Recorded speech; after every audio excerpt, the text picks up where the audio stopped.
All right, hello.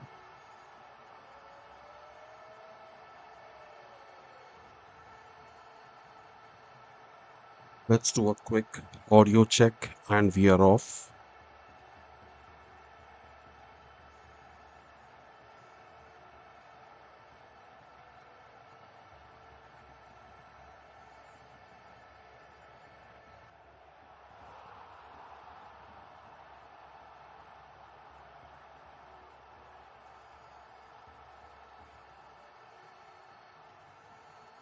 All right, the audio is working perfectly. Thanks for joining us here in the English commentary and live scorecard for this match. This is a must-win game for Australia. It is not very often that we hear it, that it's a must-win game for Australia, but such is the situation that after the loss against Zimbabwe, they find themselves in a must-win situation. Sri Lanka has the golden opportunity of knocking the Australians out of this World Cup. And very few teams have been able to do that so far. That is, knocking Australia out of any tournament. But Zimbabwe pulled off the impossible the other day to bring this table to life. As things stand now, any of the three, Sri Lanka, Australia, and Zimbabwe, can make it to the next group, that is the Super 8. However, only two of them can make it ahead, and the sword is hanging on Australia right now. They simply have to win this match to stay alive in this tournament. As we see the playing 11 for Australia, Mitch Marsh, Travis Head, Cameron Green, Tim David, Josh Inglis, Marcus Stoinis, Glenn Maxwell, Coop Connolly, Javier Bartlett, Nathan Ellis, and Aaron Zampa.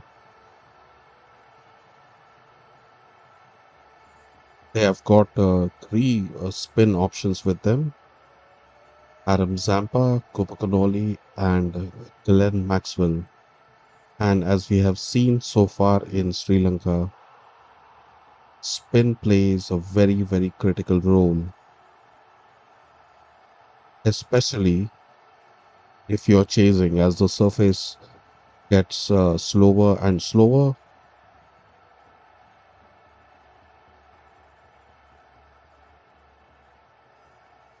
And the game is about to start in a couple of minutes. Till then, thank you for remaining joined in. Let's take a look at the Sri Lankan playing 11. It's Bhumnes Sankar with Kusil Pereira, followed by Kushal Mendes, then Ratnaike, again Mendes, coming to Mendes this time, Basun Shanaka, D. Hemanta, Demat Velalage, Mahesh Theekshana, Dushyant Chamira, followed by M. Patirana.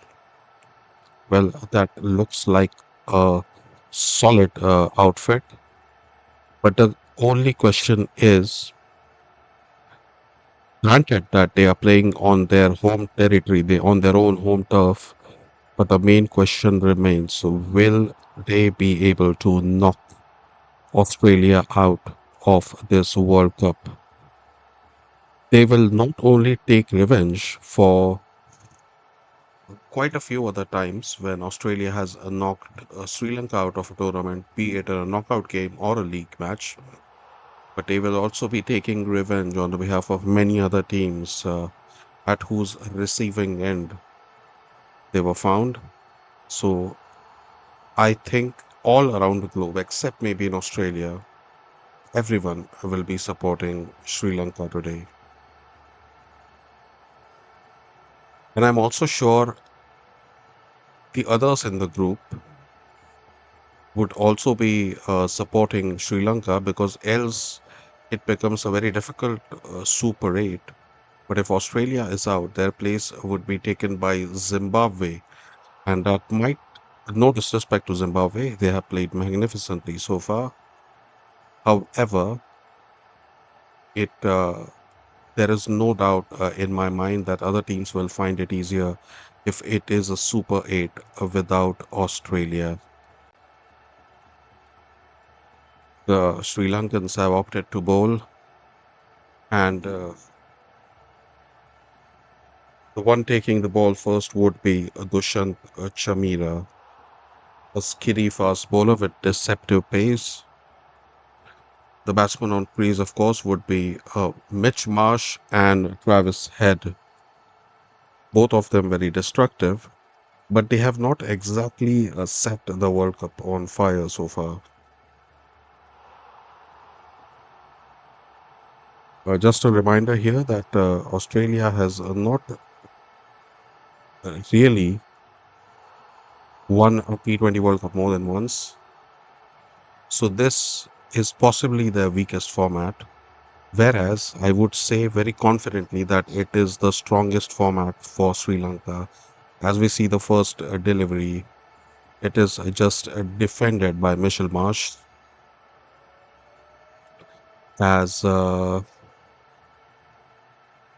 Australia start off with a dot ball. Thanks for joining in to this English commentary stream. If you're joining for the first time, please consider hitting subscribe as that will help me increase my reach and I'll appear on your screens faster next time. The Sri Lankan fans are out in full support of their team. There's also a handful of Australians seen in the crowd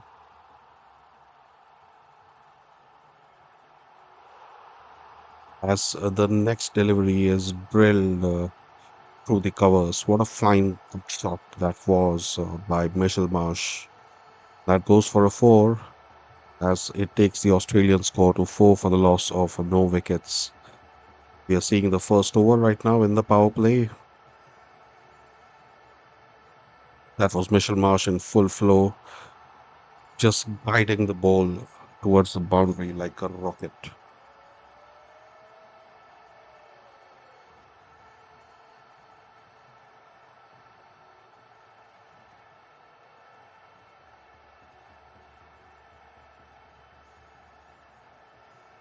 As we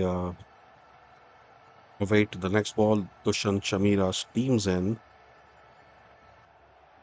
and that is a quick single by Mitchell Marsh.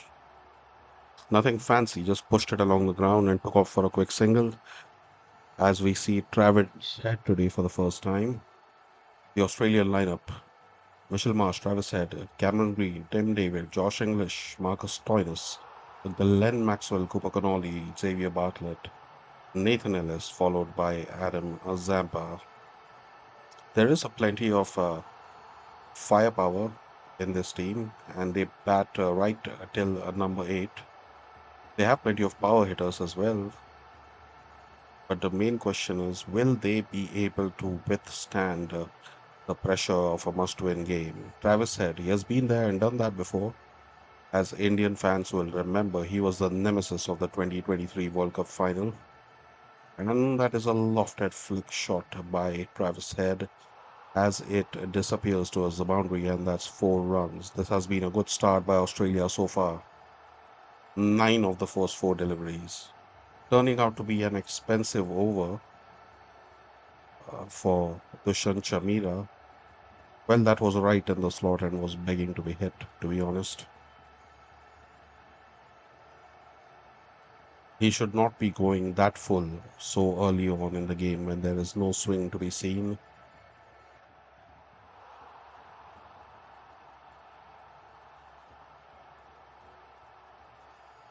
He runs in for the next delivery as Travis Head gets ready to face him. Oh, that that hit the thighs of Travis Head, who scampers off for a run, and that would be a leg by signal from the umpire. I'm very sure about that.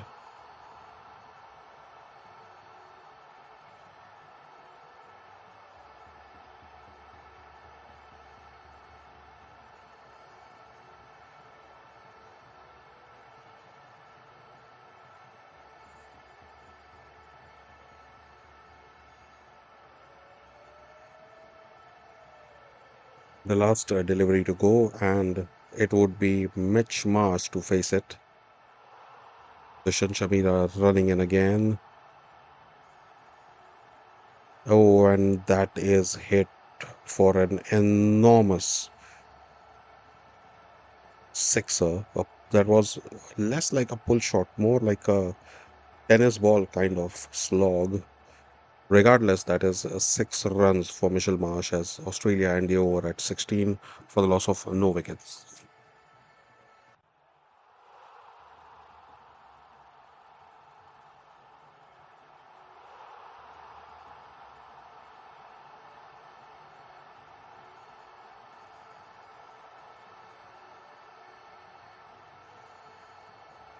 The first one turned out to be an expensive over for Sri Lanka as Dushan Chamira conceded 16 of it.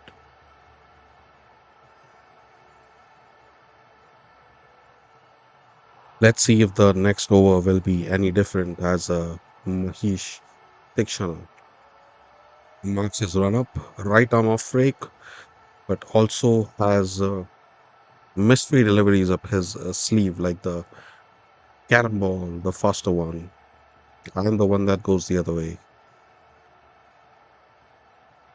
He is used to bowling in the power play as the first ball is a dot as the fielder cuts it off before they could pick a run. That was a monstrous hit by Mitchell Marsh in the last delivery of the first over as he pulled it with a lot of force and it made its way to the boundary without a single bounce as that brought him 6.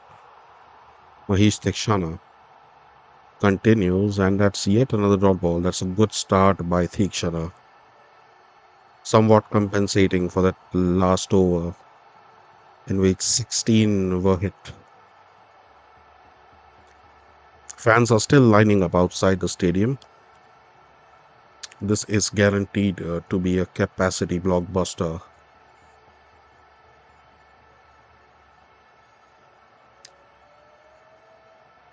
Oh, as the next ball is, it goes into the air for a while, but it ultimately travels behind the wicket as Travis Head gets a lucky boundary. I say lucky because that was a clear outside edge. That was not where he intended to hit it.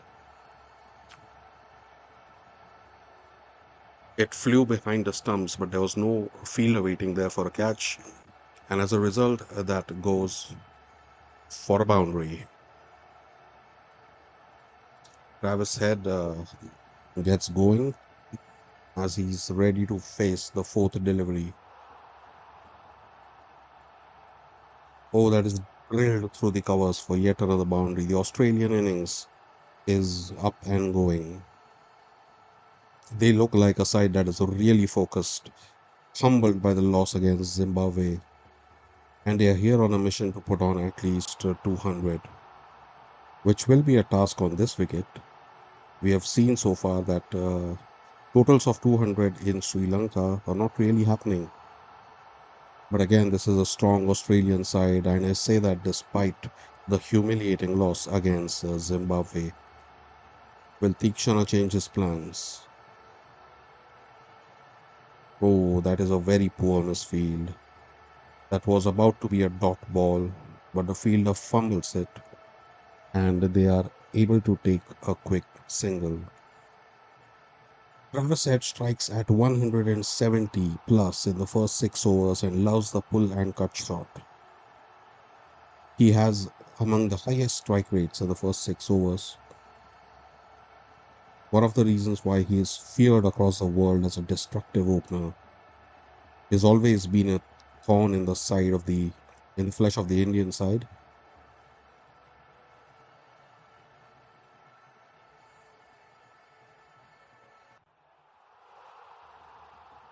Tikshana gets ready to bowl his last delivery. Oh, that is a dot ball as well, as that over goes for 9 and Australia are 25 for 0 at the end of 2 overs.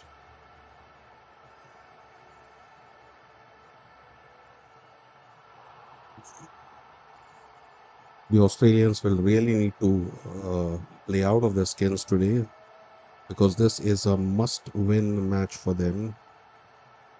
And don't forget that it is not very easy to defeat Sri Lanka at home. Few teams have been able to do that over the last few years. I remember there was a time when they had defeated a full strength Indian T20 side at home in the T20 series, of course. And that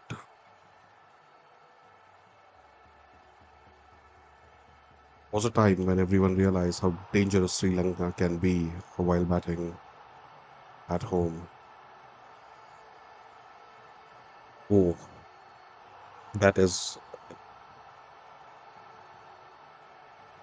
a dot delivery by Mathisha Patirana, a slingy action and high pace as he bowls wideish to Travis Head, and the ball goes safely to the wicket keeper. Patirana will surely be among the players to watch in today's game because of his unique action and his potency in T20s. As he attempts yet another wideish delivery, but this time goes beyond the wide line and is called a wide by the umpire. The Sri Lankan fans are out in full support of their team.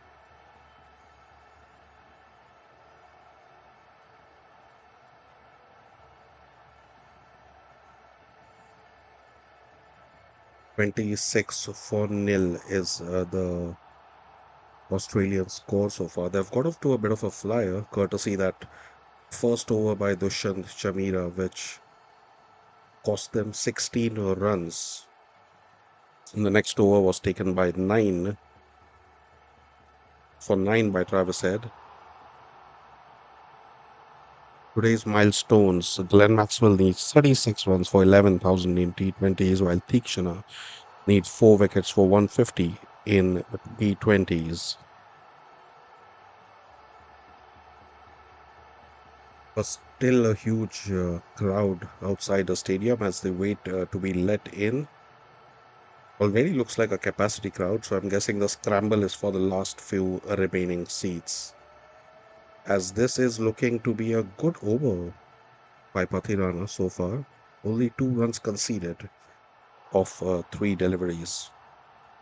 If you're just joining in, please leave a like on the stream and hit subscribe, as it will help me increase my reach. This is one of the very few English commentary channels you'll find on YouTube.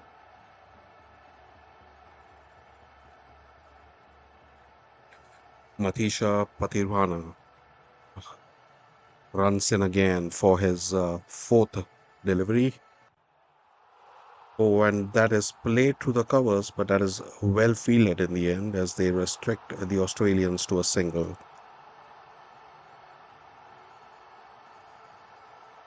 This has been an economical over by Patirana, and that is exactly what Dasun Shanaka must have asked from him. Just stabilize things a little bit.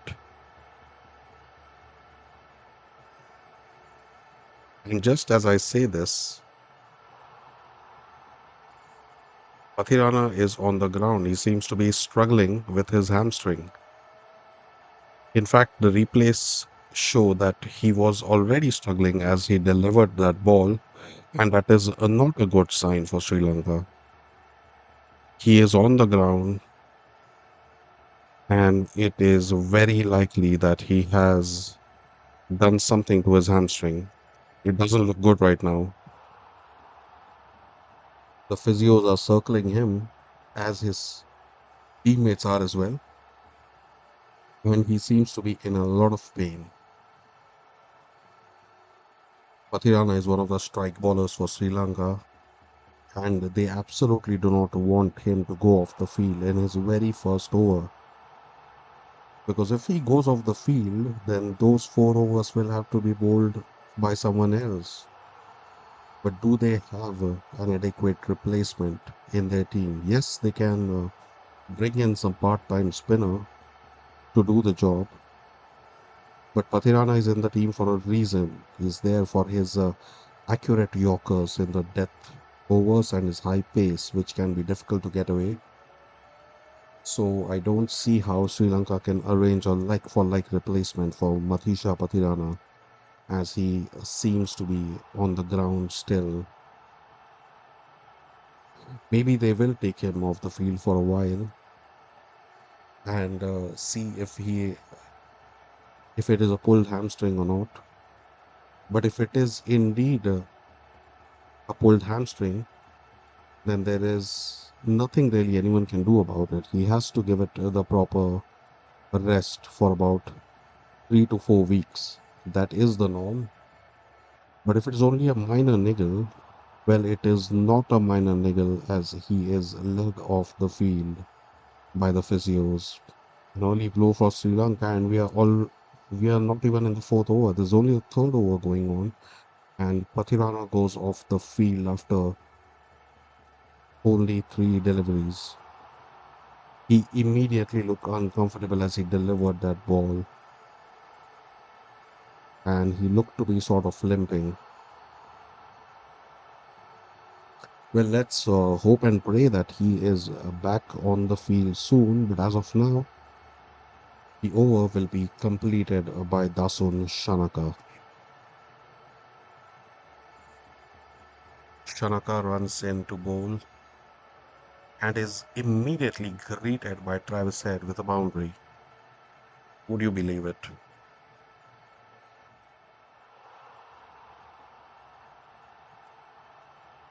So that over, which was going very well for Sri Lanka so far, has now gone for 7 runs already. Looks to be a flying start for Australia so far in what is a must-win game for them.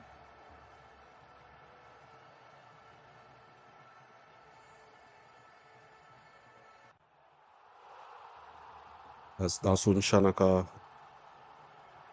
has a bit of an interruption, but he is now finally ready to bowl the last delivery of this over, and it goes off the pad towards the fine leg fielder, and that would be a dot ball as Australia are on 32 for no loss at the end of 3 overs.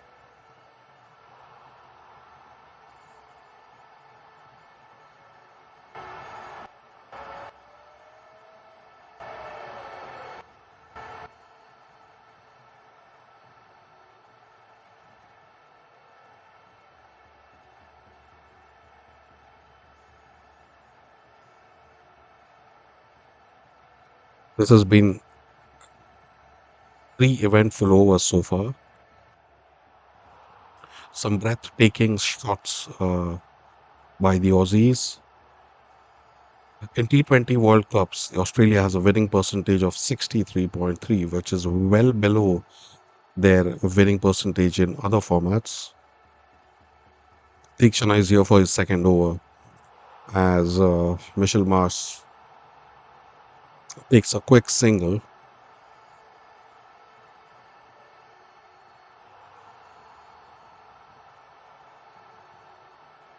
This match will be played at Kandy and not Colombo, so it remains to be seen if it will be as spinner friendly as the pitches in Colombo.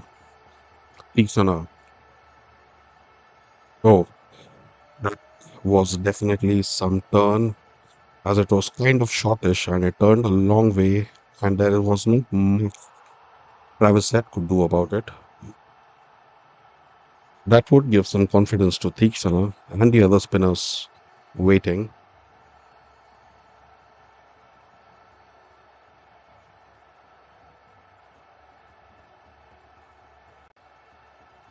Travis Head plays that for a fine sweep shot and it rockets into the boundary. That is 4 runs. What a fine delivery. What a fine shot that was. Easy peasy for Travis Head. He can play that kind of shot all day.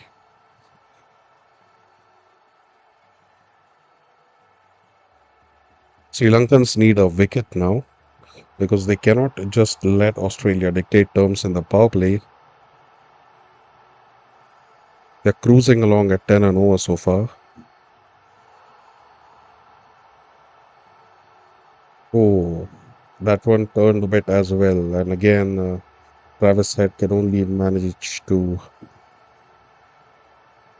bunt it back to the fielder. He looks very determined, Travis Head.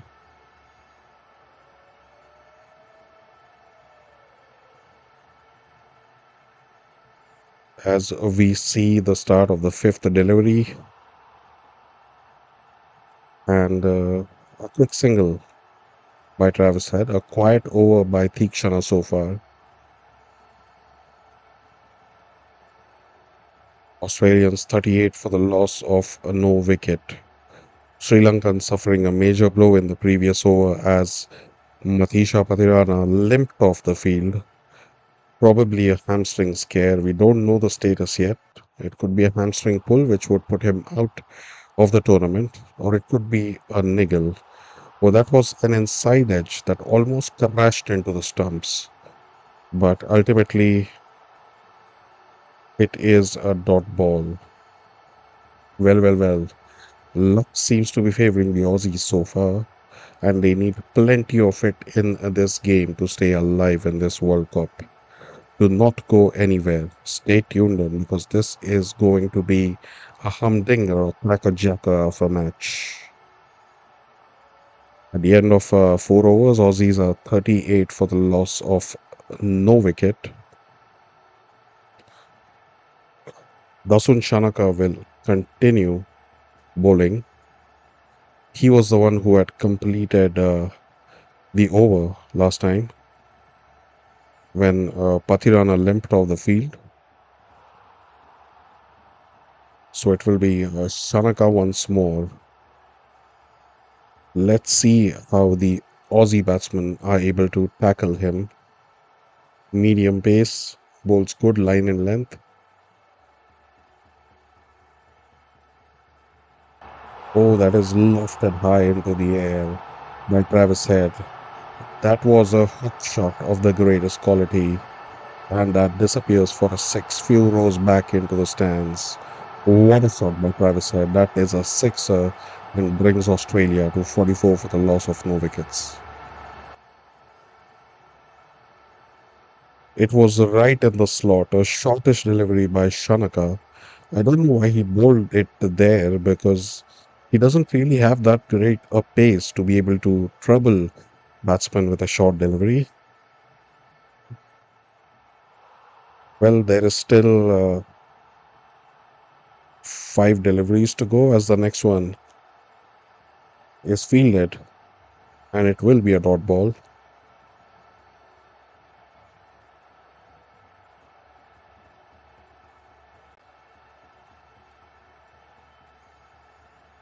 Travis Head has a race to 30 of 18 balls, and this is exactly why he is feared around the world for his ability to get going in the power play and give his team a much needed boost. He was not a regular in the team earlier, but now he very much is in all formats of the game.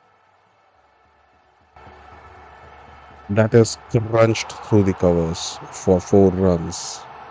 No hesitation at all. He saw the opportunity and had a wild slash at it, and it pierced the fielders exactly as it should have. 4 runs for Travis Head. That brings Travis's score to 35 of 20 and Australia to 49. What a power play this has been for them. Exactly what the doctor ordered for Australia.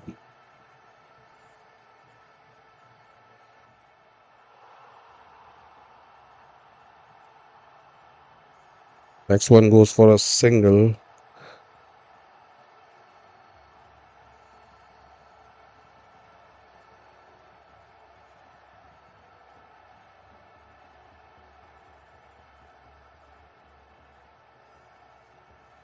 Zimbabwe shocked the cricket world 2, 3 days ago when they defeated Australia on a difficult pitch. And that is exactly why we need such kind of pitches in world cricket because it kind of narrows the gap between the top teams and the lower ranked teams. We do not want to see one sided games all the time, as that one is an inside edge by Michel Marsh, and it will be a dot delivery. Inside edge that crashed into his pads and went nowhere.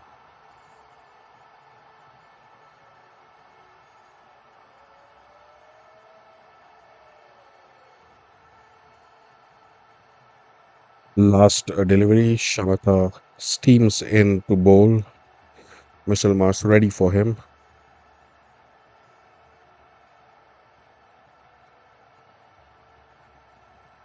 That will be a single as Marsh guides it past the bowler. Ultimately, at the end of 5 overs, Australia will be 50 for the loss of no wickets.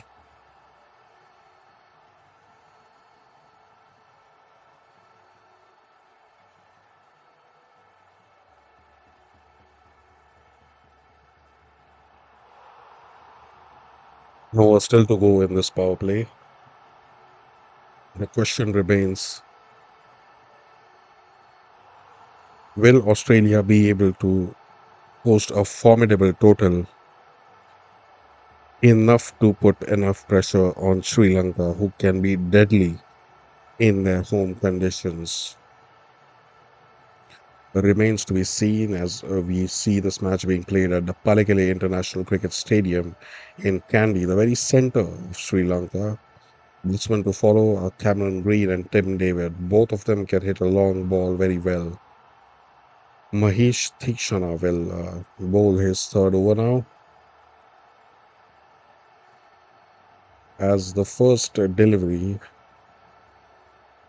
is a dot ball that was almost a Yorker length, and Mitchell Marsh could only dig it out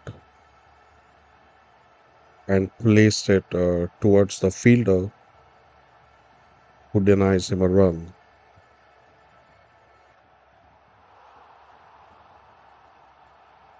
Theekshana runs in again to Mitchell Marsh, who is batting well on 14 so far.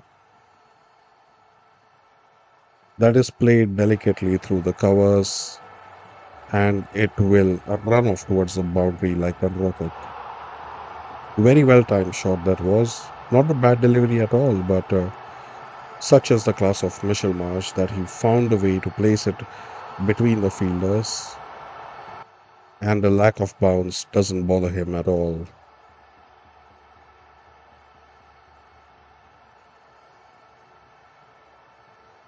Ikshana once again. And that is again played in the very same direction as it runs off towards yet another boundary. Two fours back to back in the exact same direction in the covers as the score piles on.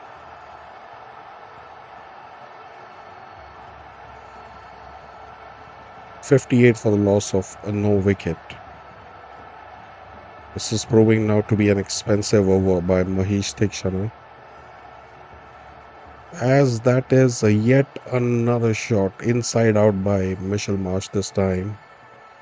It runs towards the boundary. Three fours back to back. Played by Michel Marsh against Mahesh Theekshana. Goodness, what an over this turning out to be, and what a power play. Will Michel Marsh be able to improve upon that? Let's see. The coach Lasat Mahinga looks very disappointed as the next ball goes for four as well. This is a never ending torture for Theekshana as Michel Mars plays his fourth boundary in a row. 16 of this over so far. This one was a very well timed sweep shot with Theekshana overcompensating with his line, and the coaches look very, very disappointed.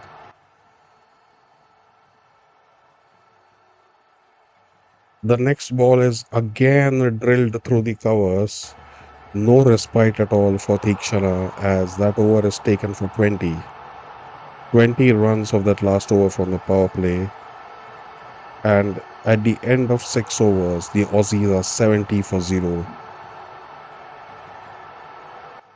Well, they seem to have bounced back well from that shock defeat against Zimbabwe, and they are now showing the world this is exactly who we are. We are the Aussies and we dominate, and that is a very dominating power play. 70 for no loss. It could not get any better as they are playing at a run rate of 11.6. Very well placed to get a 200. And I tell you one thing, it will not be easy to chase 200 on this wicket at all. Some very powerful shots by both these players.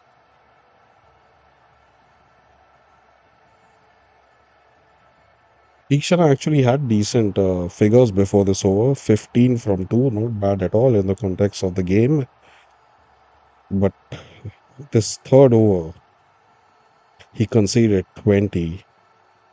And now, well, his figures are spoiled for now until he makes a great comeback in his fourth over.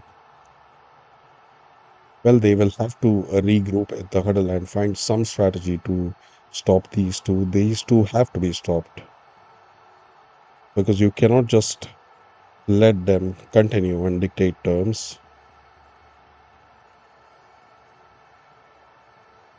So far, the best bowler on display had been Mathisha Patirana, but who is no longer on the field as he was helped off because of a hamstring niggle. Let's hope it was only a niggle and not a hamstring pull. Those can be very, very tricky, and it can put him out of the World Cup altogether. But he looked in a lot of pain as he delivered that ball, which caused the injury. As we see Hemanta for the first time, another very talented spinner. That is one department when the Australians never lack. They keep producing quality spinner after spinner.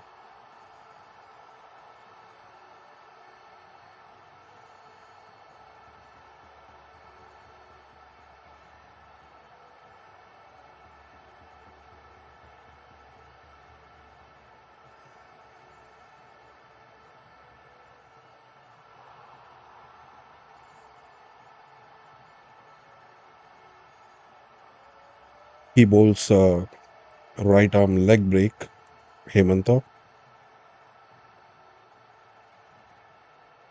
Let's see how the Australians are able to tackle him. It's played along the ground by Travis Head as they have enough time to come back for two.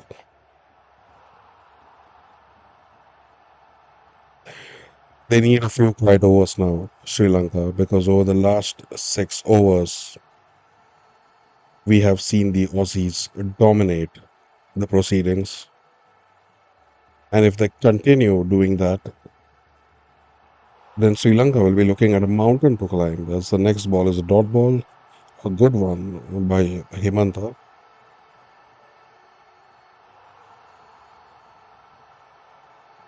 Travis Head is batting on 39 of 23.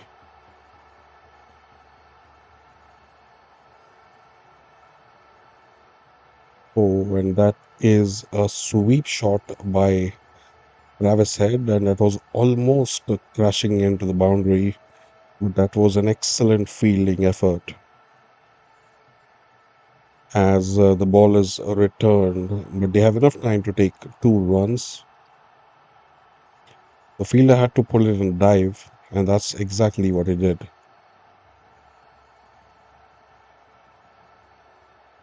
Travis Head once more,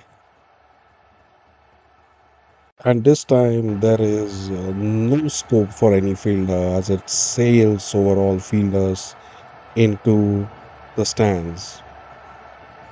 That one is a six.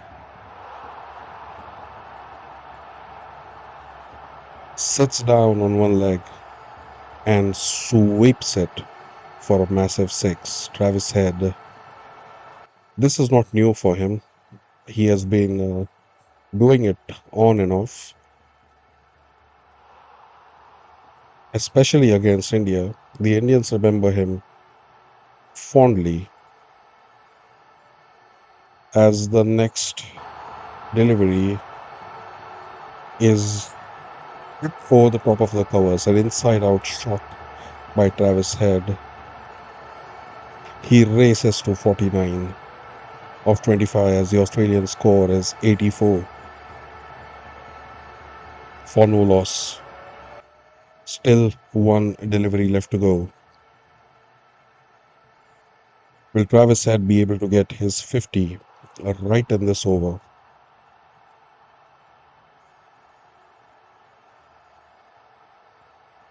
He will not as the ball goes straight to the fielder at the end of 7 overs. Australians are 84 for the loss of no wicket, and that's a very healthy run rate of 12 and over. Will the Sri Lankans be able to stop this Aussie juggernaut in what is a must win game for Australia? Remains to be seen, but they are very well placed to get a score of 200 at least, maybe even 225 the way things are going. That is certainly not something Sri Lanka would want, as it is not a cakewalk to chase over 200 in these conditions. Dimit Velnalage takes the ball as he makes his appearance for the first time. A versatile spinner, slow left arm, also very handy with the bat.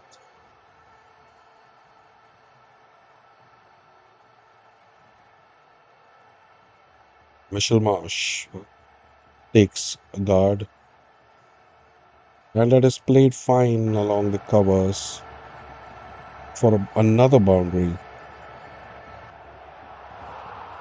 These two players, I tell you, they are here with an agenda, and they are not going to be happy with a low score. They are here to dominate. And look at the way how he treats Velalage. Very first delivery,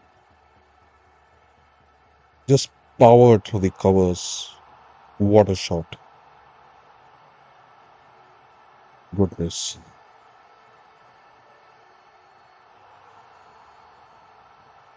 Next delivery goes for a single as the Australian score is now 89 for the loss of no wicket. If they manage to hit 100 runs without the loss of a wicket, that will seriously put the pressure on Sri Lanka as the next one was bowled a bit wide of Travis Head, but he manages to take a single for a very well deserved 50. That is 50 by Travis Head at a very healthy strike rate of 185.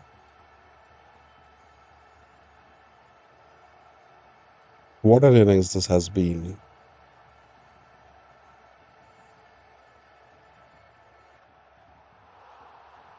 The next one was powered through the covers as well, but was intercepted by the fielder. That is a dot ball. Even after the end of power play, they are in no mood to let go. And that one is a massive six from the blade of Mitchell Marsh, lofts it into the air with a lot of power, and there is no respite for the Sri Lankans right now. That was sheer power. It has no difficulty sailing over the rope as it hits the side screen. Score is 96 for the loss of no wickets as Michel Marsh races to 45 of just 20 deliveries. Last delivery by Villalage is again played towards the boundary but is cut off by the fielder, and that gives them a single. At the end of 8 overs, Australians are 97 for the loss of no wickets. These two seem to be unstoppable at this moment. They are not letting the Sri Lankan bowlers settle at all. And if you have just joined, here's a reminder that Sri Lankans as of now are one bowler short as Matisha Patirana limped off the field in his very first over, clutching his hamstring.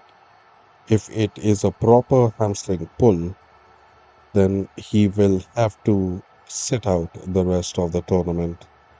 Such is the cruel nature of the game as Hemanta, the leg spinner, returns to bowl his second over.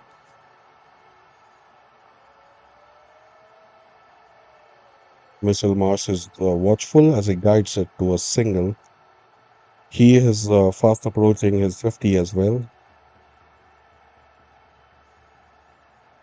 Both of these players are scoring at a run rate of 12.5.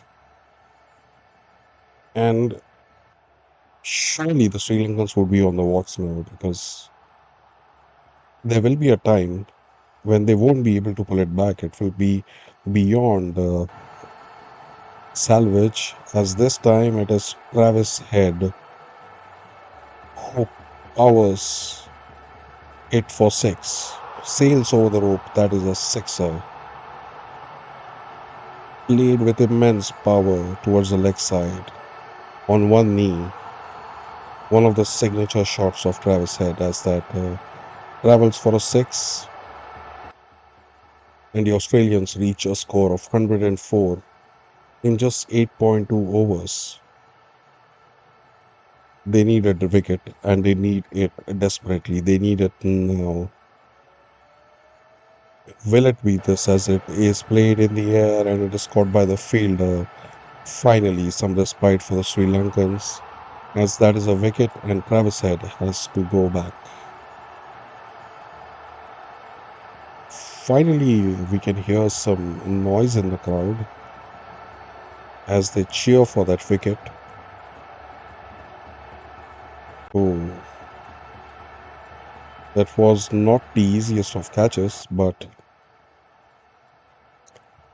the captains managed to take it, as this is the first wicket to fall after a long, long time.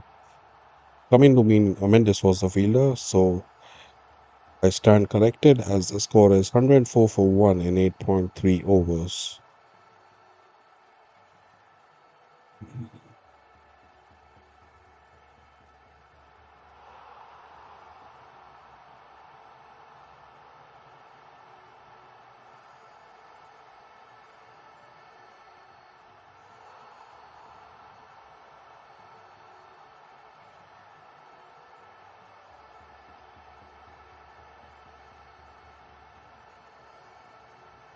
Cameron Green makes an entrance at number 3, 8.3 overs gone.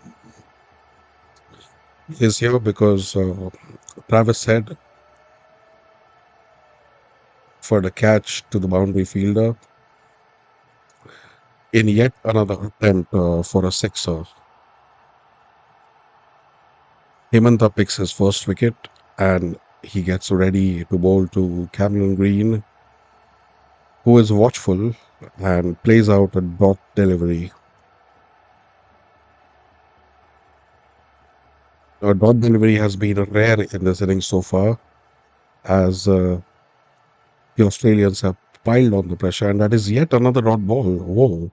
All of a sudden, with the departure of Travis Head, this looks to be a different game, as that spun away from the outside edge of Cameron Green, as this is an inquiry for a stumping.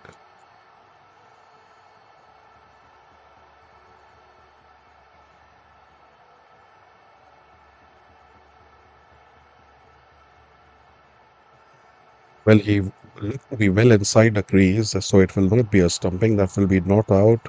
But that is two dots in a row after a wicket, and that is a good recovery by Sri Lanka after being thrown to all parts of the ground by Travis Head and Mitchell Marsh, who is still batting, by the way. Mitchell Marsh is still on the crease looking for 50, batting well in excess of a strike rate of 200. Cameron Green plays that one for a single to open his mark at the end of 9 overs. The Aussies are 105 for the loss of one wicket.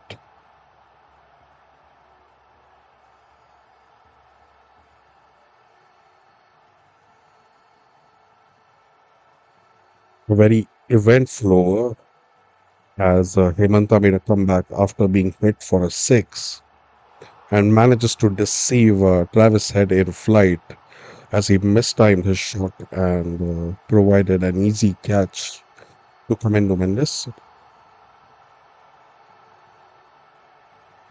Velalage makes a return after being hit for 13 in his first over.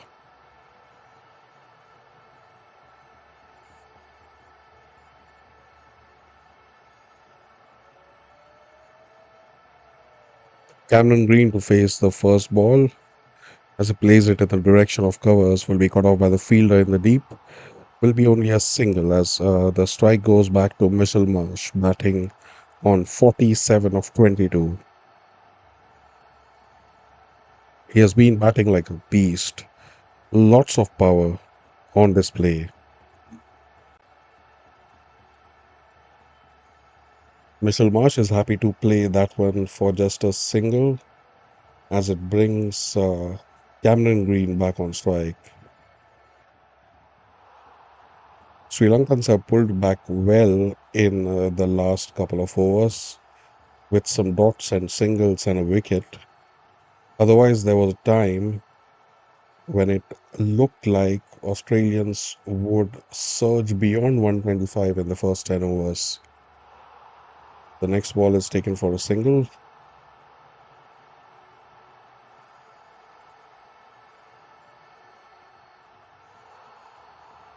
Travis Head did not leave any part of the ground uncovered as the next ball is called for a wide. Surprising decision, if you ask me. That did not look wide to me. But the umpires these days can be particularly brutal on bowlers when it comes to the guiding lines of the wide. Next ball is a single. Marsh is now seen to quieten down a bit after the loss of Travis Head's wicket because that was a rampaging opening partnership, one of the most destructive ones we have seen in this tournament so far. It is again a dot by Velalege. Some sort of pressure now building back on the Aussies. Green on strike again, and that is a stumping. Very easy stumping as Green came down the track attempting to hoist Velalage into the stands, but ultimately he could not put back the ball as that spun away from him, and that was a neat stumping by the wicketkeeper. Very well done, and what a fantastic comeback this is by the Sri Lankan team. For a while, it looked like Australians were running away with the match. But now Cam Green is gone as well. The next batsman is Tim David, who is known for not just putting the ball into the stands, but sometimes hitting it well out of the stadium. He is a power hitter of the highest pedigree as he uh, bats at his new position at number 4. He will join a rampaging Missile Mars who is looking to get his 50, possibly from this over as he takes the strike against Hemanta.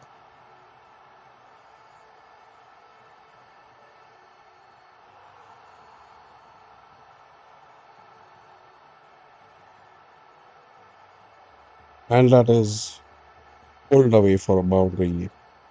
Very easy way to get to 50.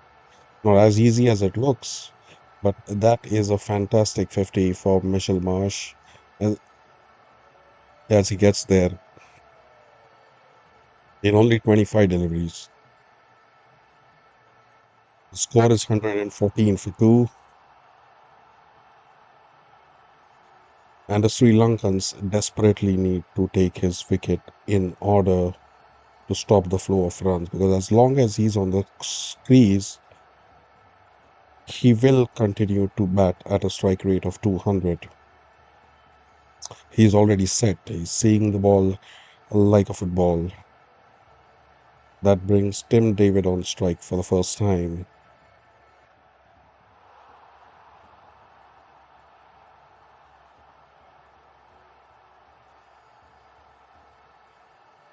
There's a small interruption as Marsh celebrates and then takes fresh guard.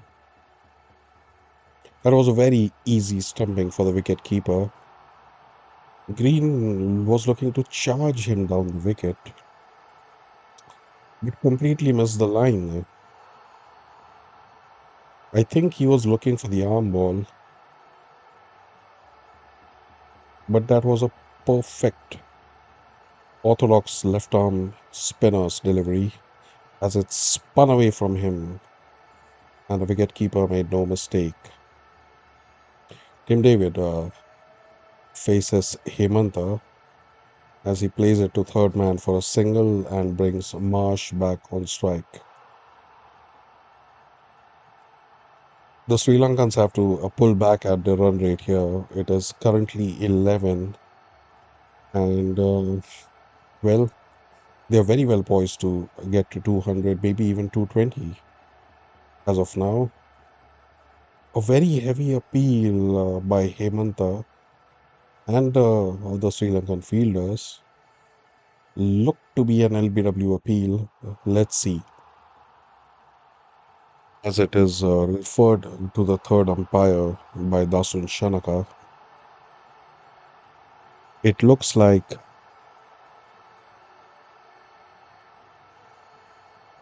it is going to be a close call.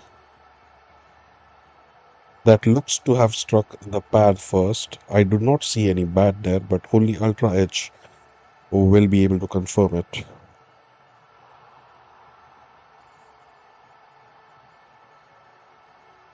The Sri Lankans are already celebrating. Let's see what the ball tracking has to say.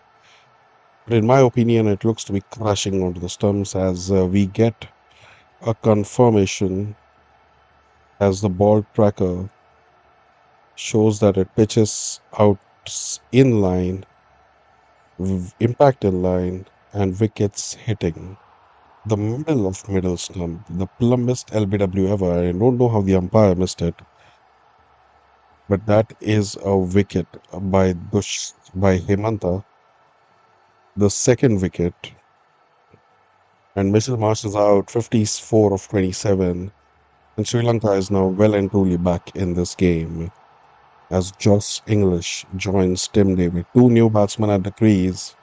And let me tell you, it would not be easy to go bang bang right from the first delivery. This pitch will slow down as the innings proceeds. Will Inglis and Tim David be able to keep up with the high run rate that the openers have set? Won't be an easy task, I tell you. This is some fine bowling by Hemanta. He has taken two vital wickets.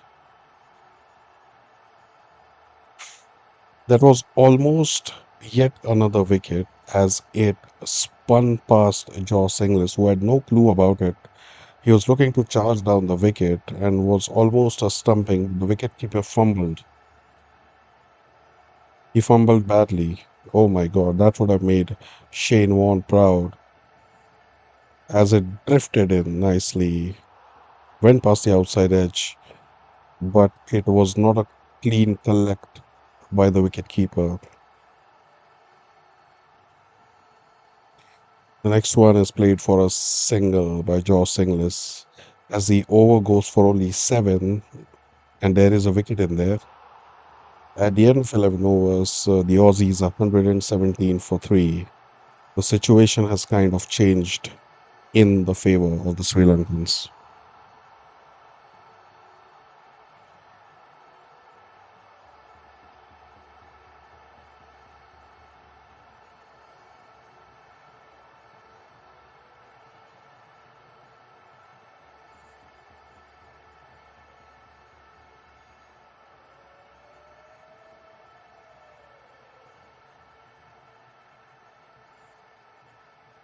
Demot Velalage returns to ball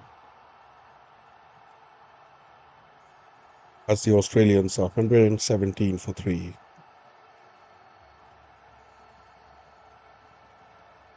Plays it towards third man for a single. I think both Josh Inglis and Tim David would be aware that this is not exactly a flat batting paradise, and the pitch will only get slower, so they will look to be somewhat cautious in their pursuit of 200 and above. I think we will see a couple of quiet overs now.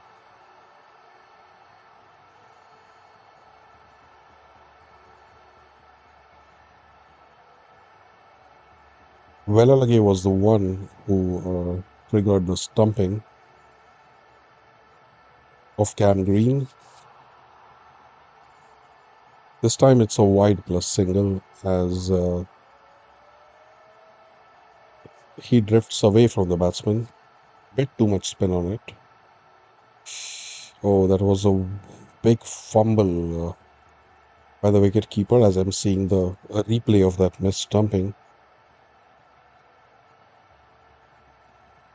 Josh Inglis would have been in the pavilion in the dugout by now. Will this fumble cost them dear as the ball simply popped out of the hands of Kusal Mendes, who was normally a very competent keeper. The next ball again goes towards the third man fielder as it is a single. Five of this over so far of three deliveries. They have managed to pull back the run rate somewhat. That there was a time when it was hovering around 12 runs an over. It is now at 10.5. Oh, that one is drilled through the covers for a single as the fielder cuts it off.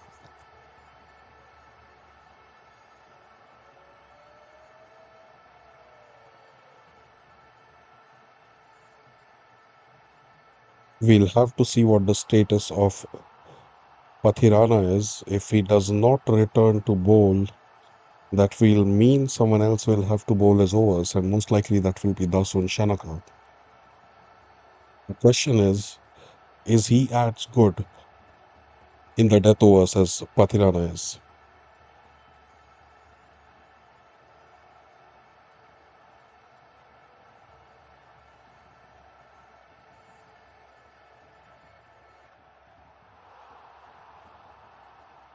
The next delivery is a dot ball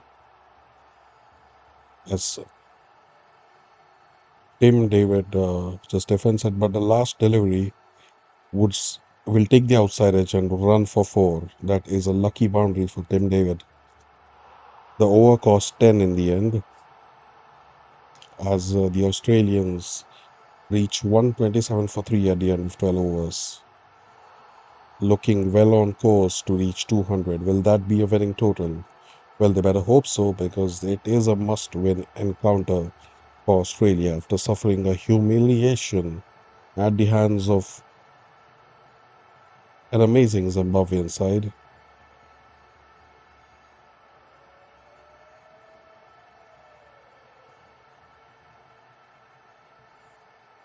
Coming up tomorrow in the morning, there is New Zealand versus Canada, followed by Ireland, Zimbabwe, and in the evening, it will be Scotland taking on Nepal.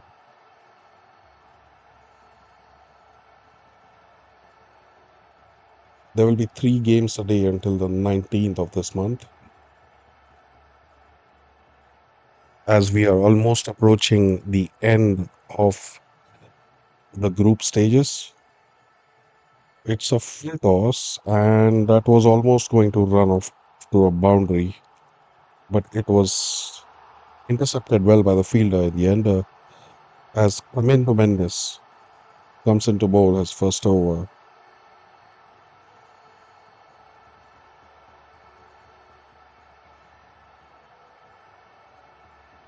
It is a dot ball as it is played back to Camilo Mendes.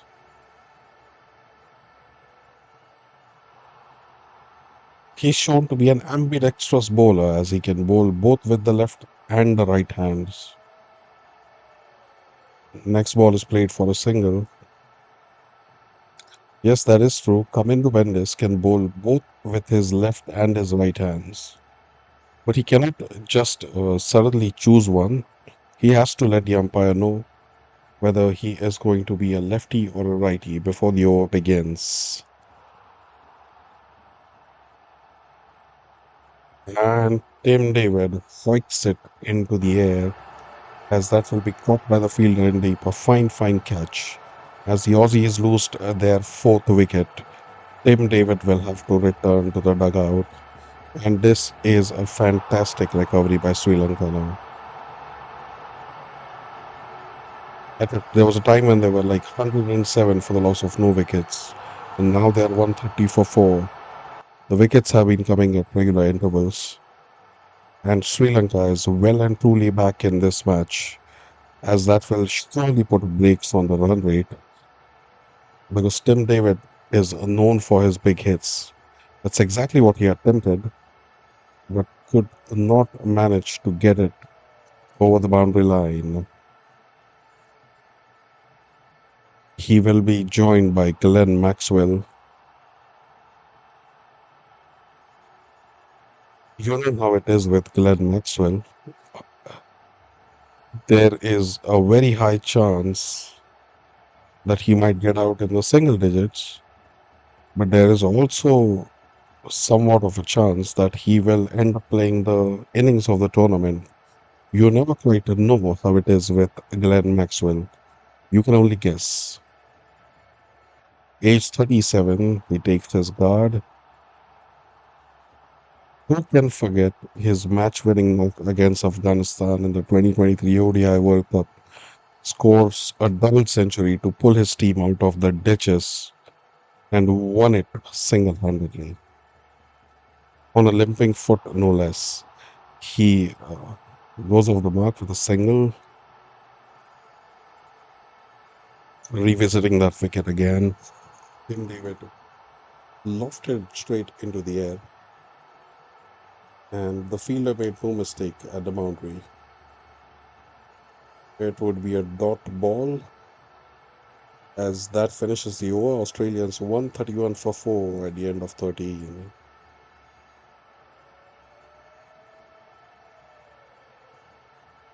There has been a dramatic twist to the match in the last 4 overs as the wickets have kept tumbling.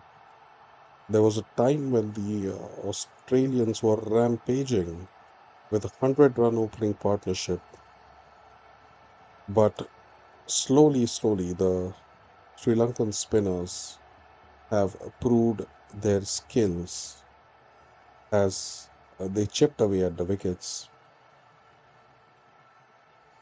including Kamindu Mendes, who took the wicket of Tim David.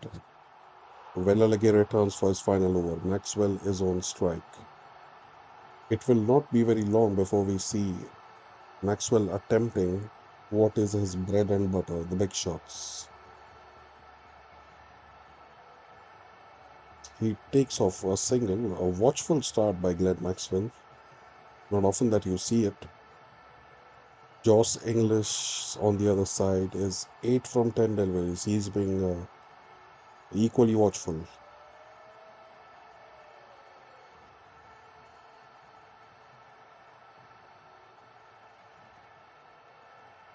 English takes a single.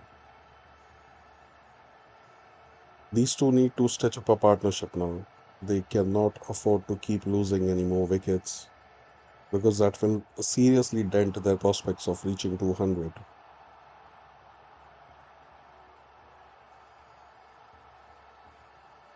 The current run rate for the first time ever is below 10 runs an over now. It is 9.8. There was a time when they were striking at a run rate of 12 or 13. So I would say this is a remarkable comeback by Sri Lanka. They have pulled the run rate down and they have picked 4 wickets in quick succession. As the pitch seems to be getting slower and slower and aiding spin more and more as the overs progress.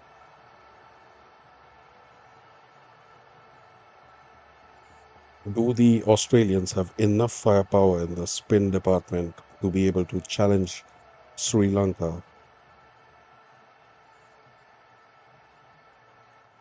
That one grips the surface and Maxwell can only put it away for one. As we approach the final delivery,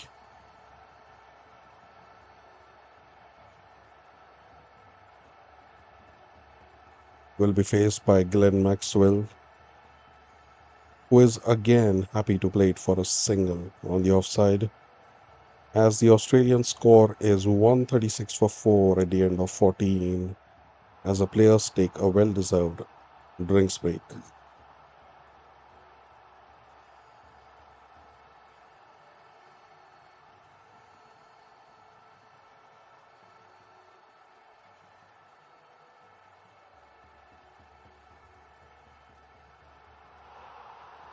To make this a tough chase for the Sri Lankans, the Australians will have to put up 190, 200.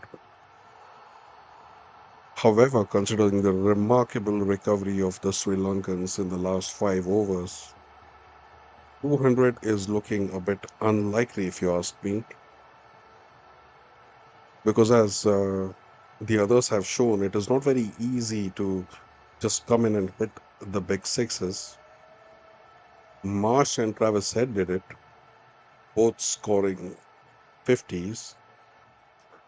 However, the others have found the going a bit difficult.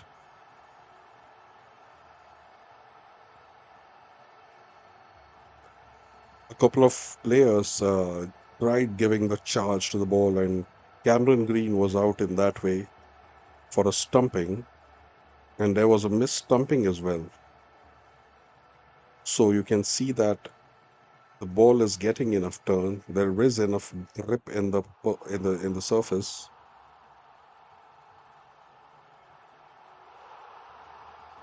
As the Sri Lankan players are in a huddle, a serious huddle, I must say.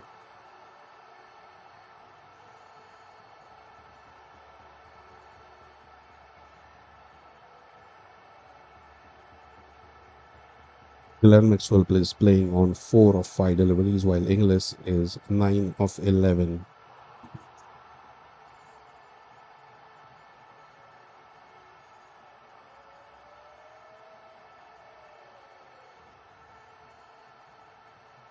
I think they would be looking to play sensibly for the next couple of overs before giving it a charge in the last 4. That would be a sensible thing to do.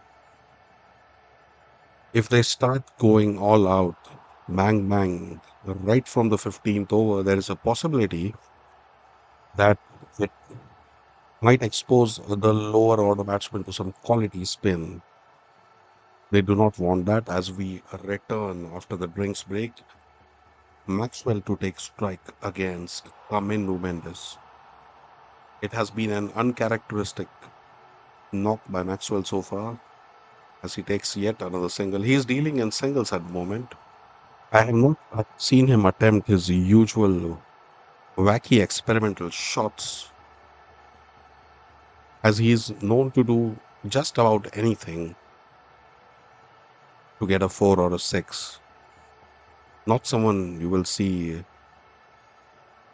bother himself with singles too much, as English guides that one to the fielder for a single.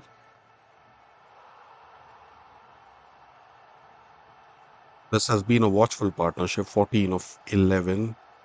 We will have to see how long Maxwell remains watchful as he gets prepared. And that is a straight six. A straight six by Glenn Maxwell. That was his full power on display as he lofts the bowler above his head and that crashes directly into the side screen. That is a signature Maxwell six. Absolutely no fuss about it. And the next one, he goes over the covers for a boundary. Glenn Maxwell is up and running, ladies and gentlemen, and we all know what that means. There is only one way he knows how to play once he gets going, and it is here on full display right now. What will Glenn Maxwell do next? Come Mendes, fifth delivery, and he plays it sensibly on the leg side and has enough time to return for 2 runs. Well, is this a different Maxwell we are seeing today? He is 17 of 9, while Josh Inglis has been very cautious in his 10 runs of 12 balls. Mendes bowling the last ball of the over.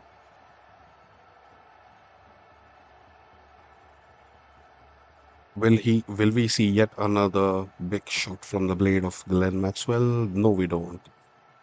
He just deflects it along the leg side and attempts 2 runs, but is sent back by Josh English, as that is only a single. As at the end of 15, Australians are 151 for 4. To reach 200 from here on, they will have to take 10 and over, which is not at all difficult considering there is Glenn Maxwell on the crease. If he gets going, even 18 and over is not implausible. The question is how long will he be able to keep playing his shots? Will the Sri Lankan bowlers allow him to really run away with the innings now? They shouldn't because they have made a remarkable recovery, I must say. There was a time when there were 0 wickets for about 104, but they have pulled back nicely in the last 6 overs, conceding only 8 or 9 and over. Chamira makes a return after an expensive first over of 16. That was the very first over of this innings.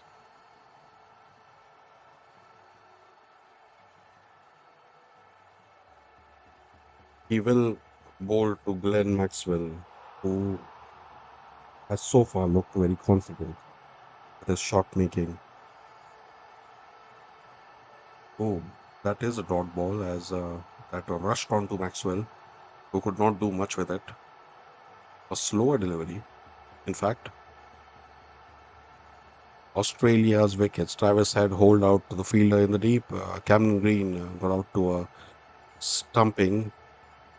Mitchell Marsh got out LBW. And Tim David tried to hit it out of the stands but was caught at the fielder near the boundary.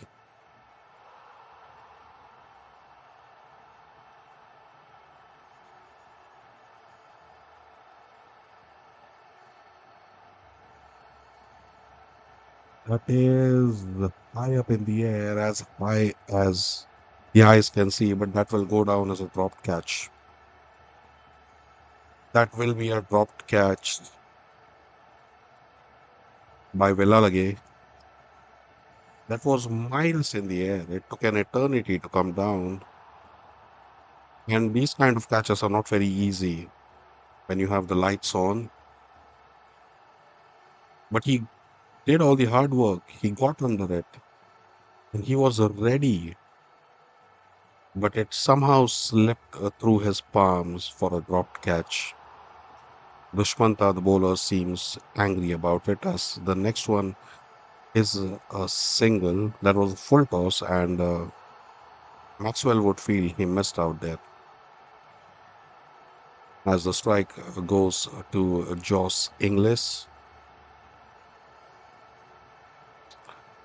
everyone in the Sri Lankan camp looking very disappointed. There has been a missed stumping and a missed catch in this inning so far, and you do not allow the Aussies to get away once you have them on the map. The projected score as of current run rate would be 199, but the Aussies would be looking to go beyond that, perhaps 215, 220, if not more. And Josh Inglis plays a reverse lap shot. That was a reverse lap shot, and that was played very well in the end. There was nothing any fielder could do about it as it raced away to the boundary above the wicket keeper. Los Angeles gets going finally as he is 14 of 13. And it looks like the two Aussies have decided to take the game head on now. They will have to, as it's only about 4 overs remaining from here on.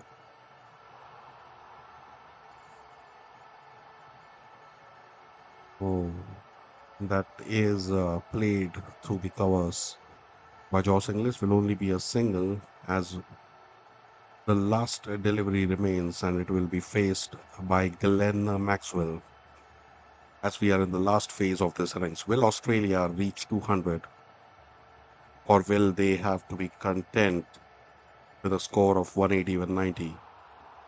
All depends on the Sri Lankan bowlers now. How effective will they prove? Remember, they are one bowler short as Patirana limped off the field with a hamstring injury, which could possibly put him out of the tournament. We'll have to wait for the medical reports as last ball is again played for a single by Glenn Maxwell.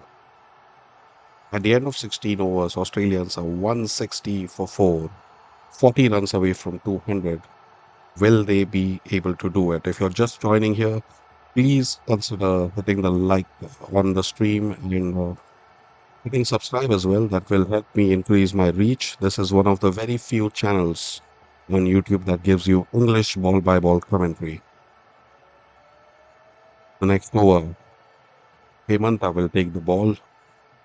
He has been the pick of the Sri Lankan bowlers so far, 2 of 29 from 3, with some effective leg spin. He's getting drift and turn. Will he be able to keep Glenn Maxwell quiet in this over? I don't think Maxwell is going to wait much longer to give the charge. It's only 4 overs to go, and we can expect some action in this over, whether a flurry of sixes or maybe a wicket. Who knows? And that would be a wicket. What an incredible catch that is. He tried a reverse sweep of the bowling of the leg spinner Hemanta, and that was caught by the fielder. What an exceptional catch. That reminded me of Glenn Phillips.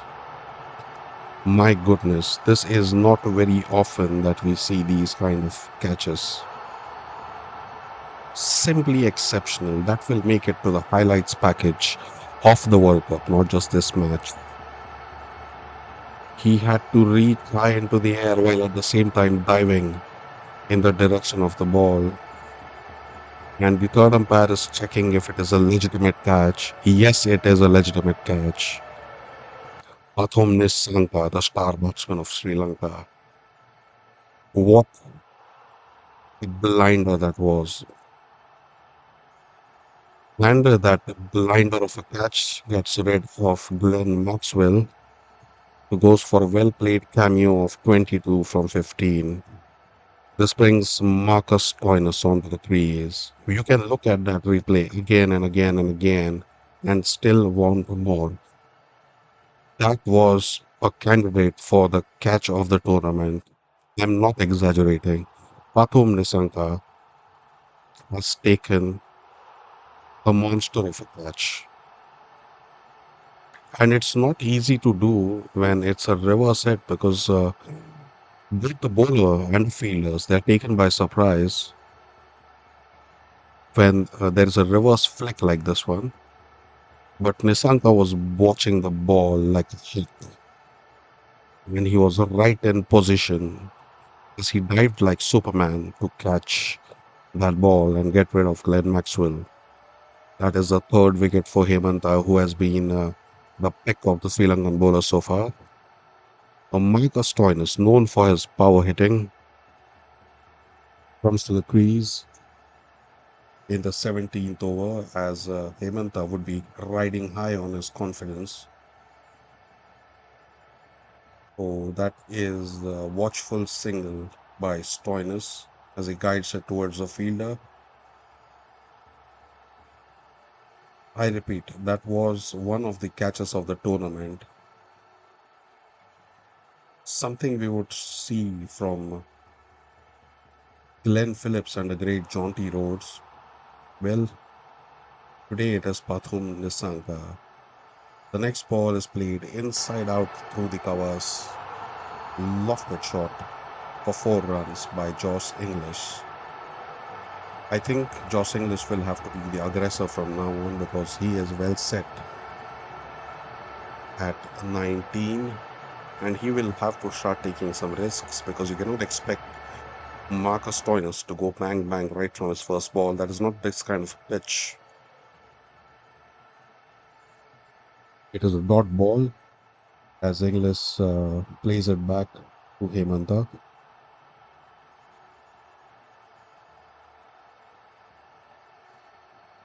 7 of the over so far. I'm sorry, 5.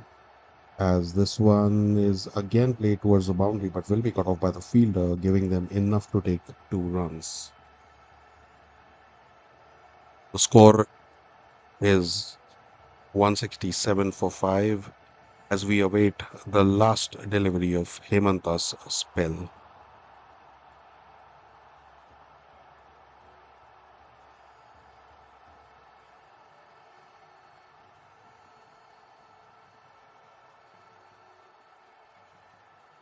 Hemanta takes a single.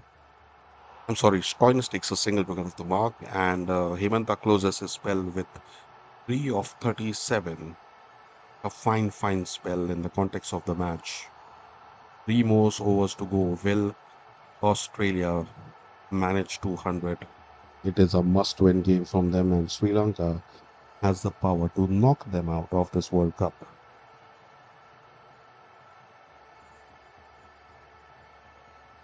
That would be a humiliation for Australia because even though they are not the defending champions, you always, always, always expect Australia to make the semi-finals at least. And if they do not even go to the Super 8, well, I think there will be some changes in the team as the selectors are very ruthless with the chopping and changing.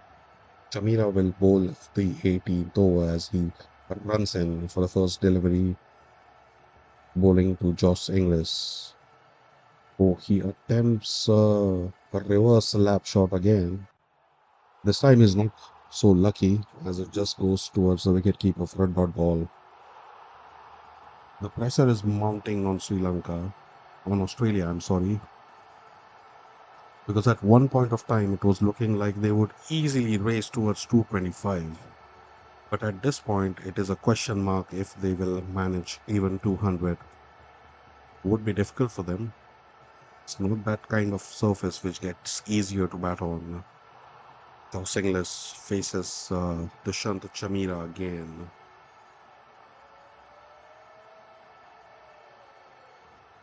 And that is a fantastic straight drive. One of the best shots we have seen all night. It is guided straight past Chamira and it flies to the boundary like a trace bullet. Played with exceptional timing. As I said before, Josh Inglis will have to be the aggressor here because he's already set playing on 26 of 20 balls. He will have to do the bulk of the scoring, and he is capable of doing that. I've seen him play some electrifying innings throughout the years. Chamira runs him to bowl. Oh, that was a wild pull shot attempted by Inglis, but it will be cut off by the fielder, and they can only take a single. The strike goes back to Marcus Stoinis. 173 for 5 is the score in 17.3 overs.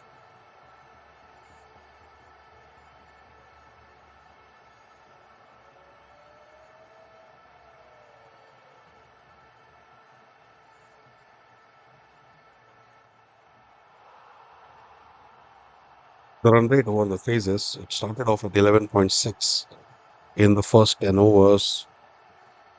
Then there was a quiet period where they went for 8. And now Sri Lanka look to be pulling things back nicely. Marcus Stoinis can again take it only for a single as that is a pace of delivery by the strength from here. The score is 174 for 5. It is looking a bit difficult for Australians to hit 200 now, which at one point of time was looking inevitable. So I must say this is a nice recovery by Sri Lanka. The fixtures coming up tomorrow: New Zealand versus Canada in the morning, Ireland versus Zimbabwe. The second match, as Scotland will face Nepal in the evening.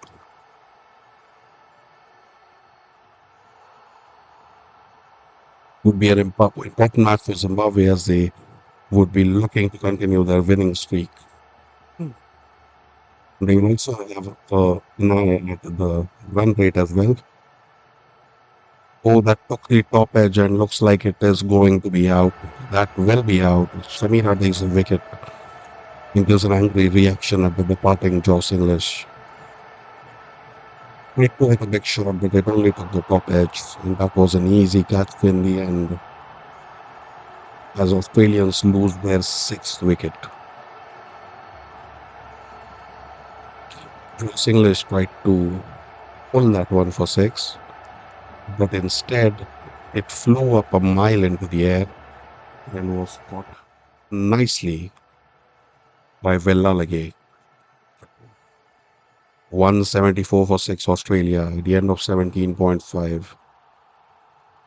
Kaloli makes his way onto the crease. After this, if there is one more wicket after this, then the Australian tail will be exposed, and that is not something Marcus Stoinis would want. He would want to be there for the bulk of the 13 balls that are remaining. He would want to take his team over 200. A must win game for Australia, I must remind viewers. And well, the Lancers would be playing in their home conditions. And though this looks like a par score for now, they want to add about 20 runs to it surely. If not 200, maybe 190.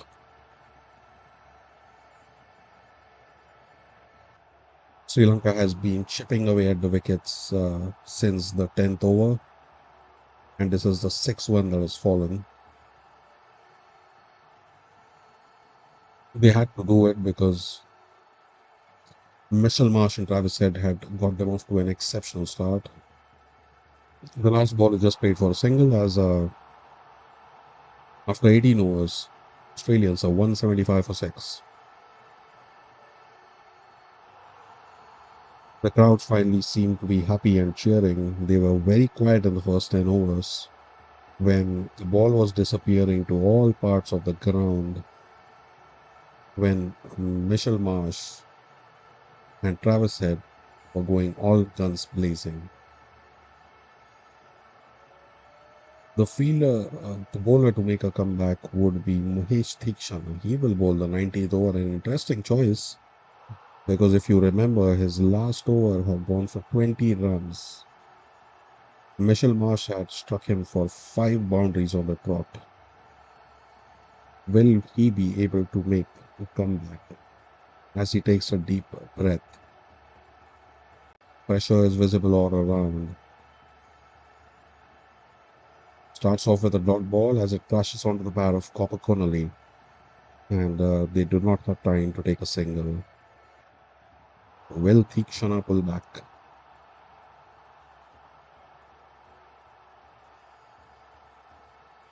11 more deliveries to get, and 23 for Australia needed if they want to cross that psychological barrier of 200. So that is played fine towards the boundary. Will it be a four? No, it won't be, as it is cut off by the fielder. They have enough time to return for two, as that takes the score to 177 for six in 18.2 overs. Is this going to be a close match or what?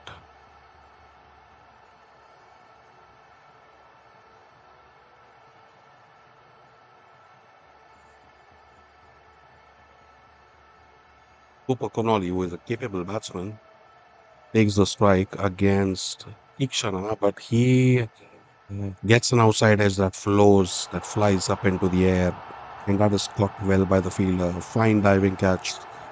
That would be the seventh wicket to fall for Australia as Theekshana opens the account in his wickets column. What a fantastic recovery this has been by Sri Lanka after one of their premium fast bowlers has been injured. That was a fine effort by the fielder to take a running diving catch. 177 for 7 is the score now as Cooper Connolly departs for 3 runs. The run rate is now 9.5. Remember, there was a time when it was blazing at 12.5, and it looked like Australia would cross 220 easily. But they have been very consistent at wicket taking, the Sri Lankans. A strong comeback by them. If you're here for the first time, please consider subscribing. This is one of the very few English commentary streams you will find on YouTube. The new batsman on the crease is Javier Bartlett. He takes the strike against Theekshana. Pressure will be on. He's not really known for his batting. It is a dot ball as the pressure keeps piling. Only two of this over so far, and there has been a wicket as well. This is an exceptional 19th over by Mahesh Theekshana.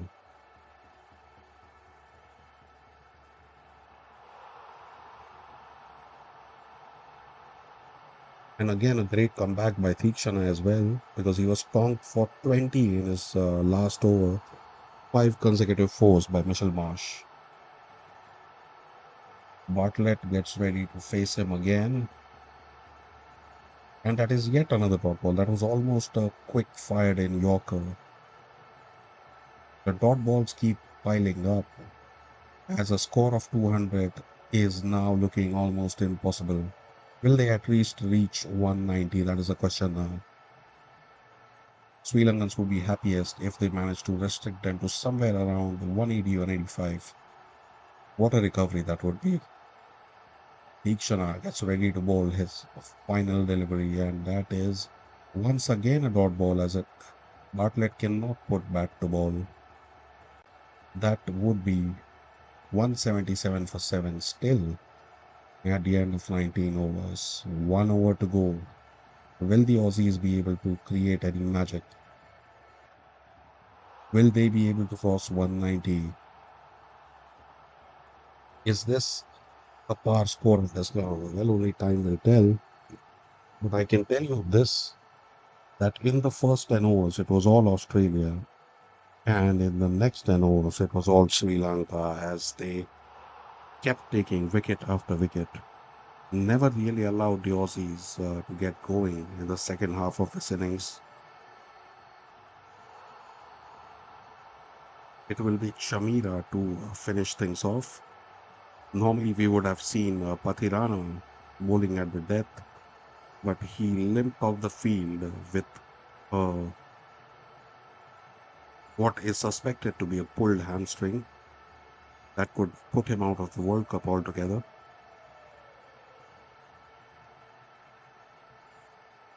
All right, it will be Marcus Stoinis. Let's see if he can pull off some magic.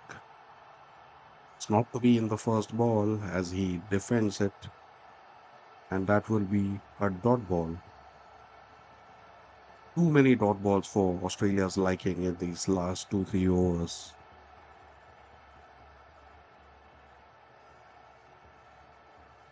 The crowd is roaring as they have sensed that their team has made an incredible comeback. To restrict the Aussies to this score, it was not looking possible at all. An hour ago, it was a completely different story.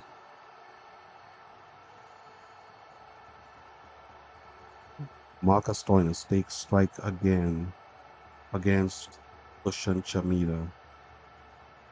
There is an interruption as he sees someone moving behind the scoreboard, the side screen.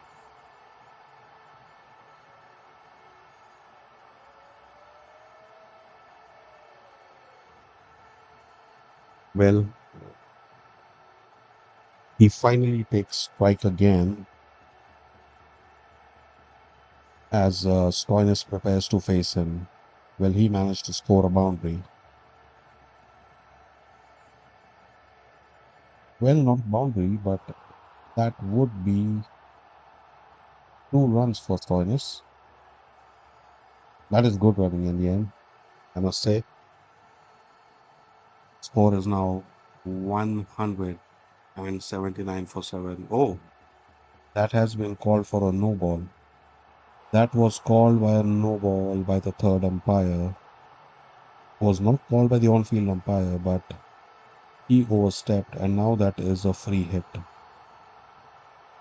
This can completely change the game. Stoinis gets a free swing at it, and he is completely capable of hitting it out of the ground. Let's see if Stoinis is able to make gold out of this opportunity. Take strike against Chamira. Free hit. He doesn't make any contact as that is a dot ball. Well bowled by Chamira. Takes pace of the ball. Usually bowls in the 140s, but this one was only 109 kilometers an hour. Very cleverly done. Was like an off cutter.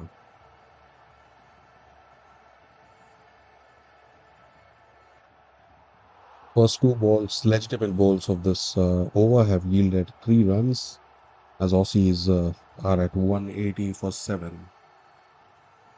Will Stoinis be able to do enough to take them over 190? He cannot really trust Bartlett as he has played 3 balls for no runs. He has not been able to make contact at all. Stoinis, on the other hand, has not got going himself with only 4 from 5 so far. Let's see if he goes for the big shot. Chamira runs into bowl, and that would be a catch. Would you believe it? Just when the Australians needed Stoinis to fire, he holds out a catch to a fielder who was waiting for that purpose. Took his edge, and what a fine catch that was. Chamira celebrates as Stoinis will have to go back. Only 3 of this over so far, remember? What a finish this is by Sri Lanka. And what a batting collapse by Australia, who were cruising along at one point of time with 107 for the loss of no wickets. But the loss of wicket after wicket every over has simply not allowed them to get going.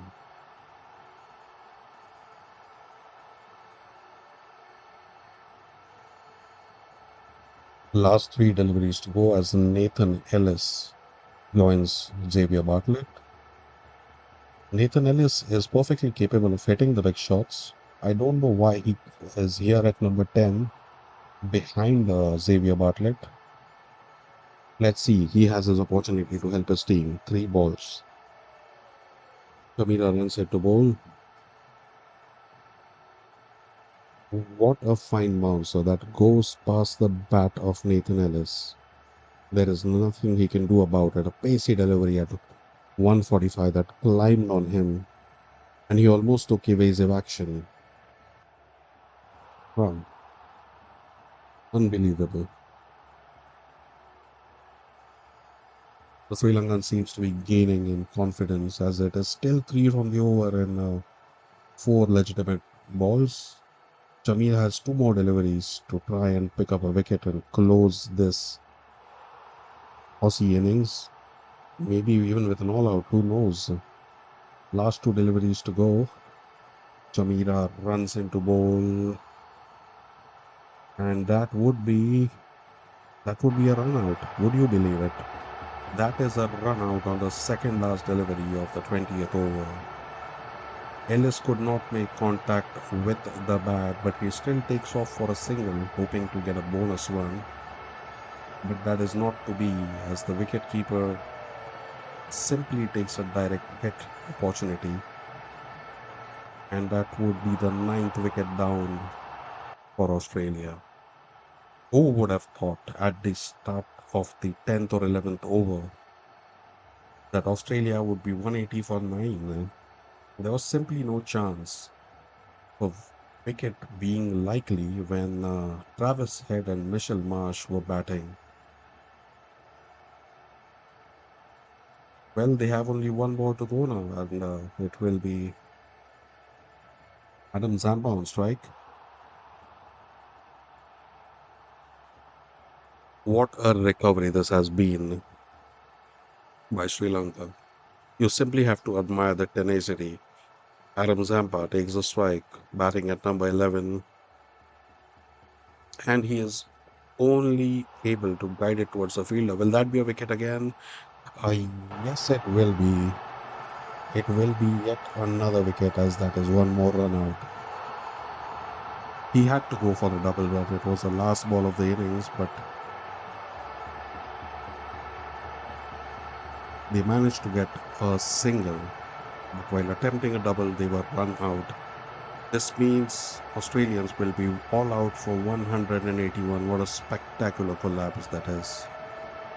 At one point, they were looking good to get 230 runs, but in the end, they will manage only 181 as Sri Lanka would be the happier side heading into the dugout.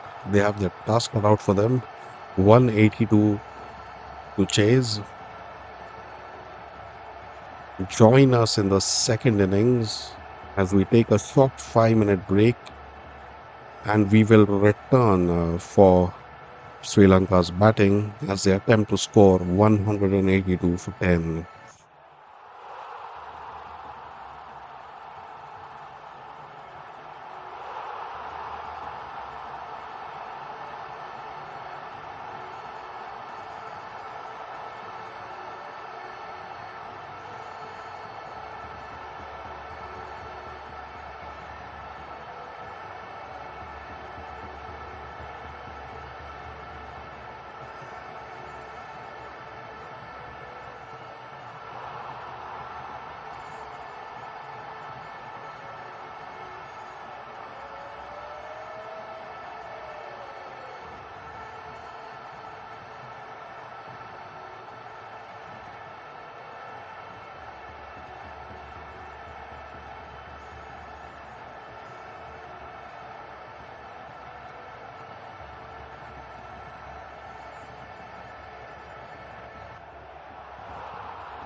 All right. The next innings is already underway as Xavier Bartlett takes the ball. He will be bowling to Pathum Nissanka.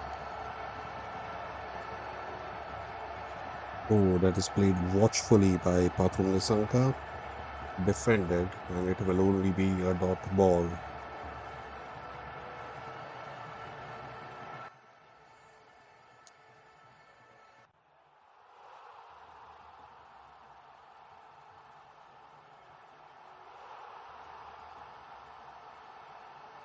The Sri Lankans need a total of 182, and it is essential for them to get a good power play in before the spinners start coming in. It is guided towards the third man fielder for a single by Pathum Nissanka. That brings Whistle Pereira on strike.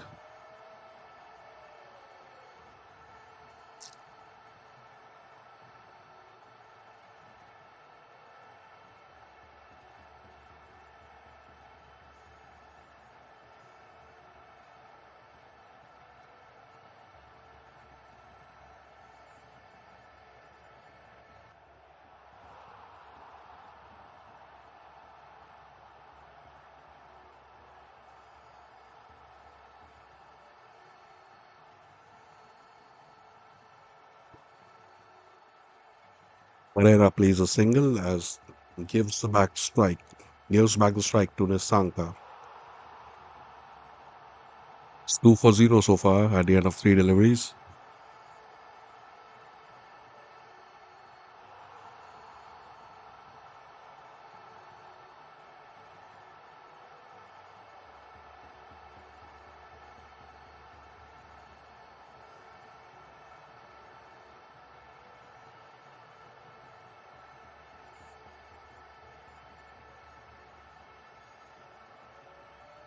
That one is a fantastic shot for a six.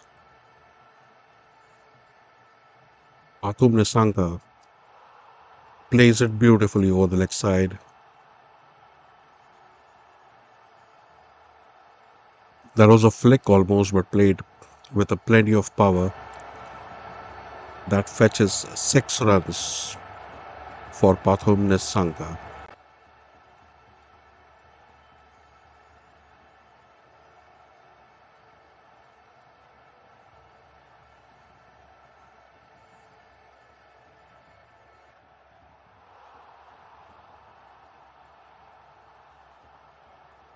That looked like it was going to be a glorious cover drive for a while, but stopped by the fielder, and it will be yet another dot ball.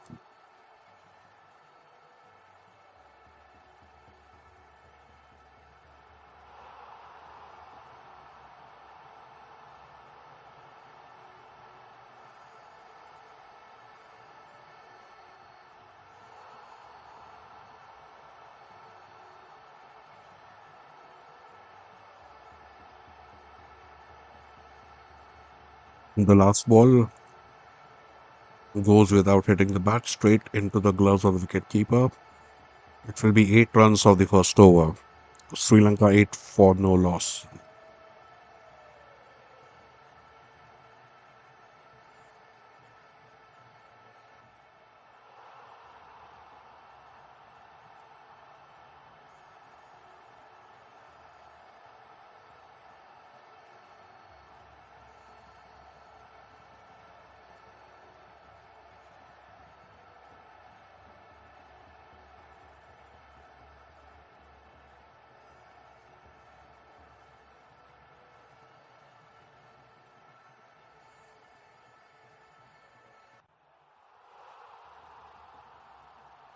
Marcus Stoinis gets the second over.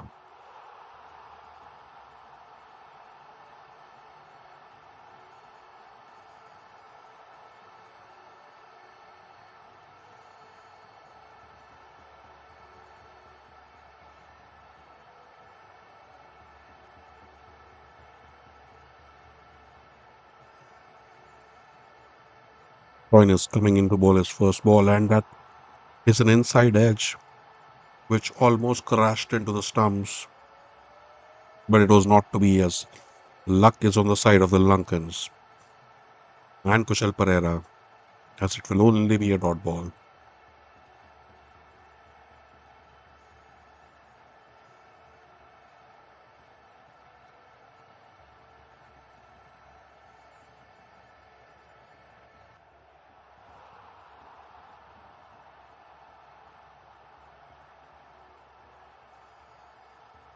The next ball flies off the blade of Pereira, but it is only caught in the deep by the fielder. That is an early wicket in favor of the Australians, and it will be Marcus Stoinis who gets the breakthrough.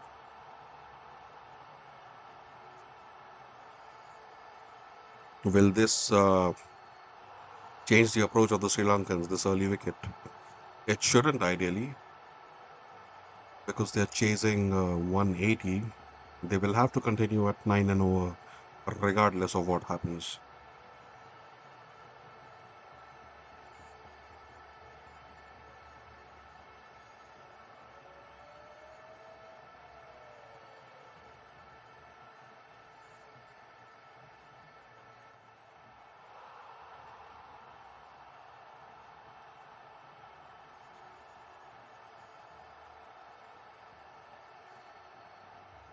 Remember, this is a must win encounter for Australia.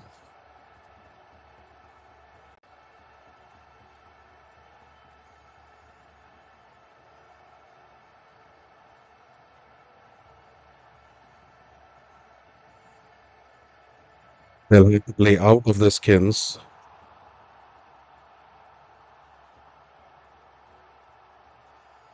as Sri Lanka will be batting in the home conditions.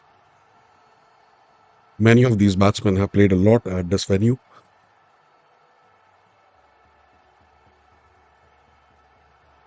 Let's see if Marcus Stoinis manages to get another breakthrough, as Kushal Mendes starts off with a single.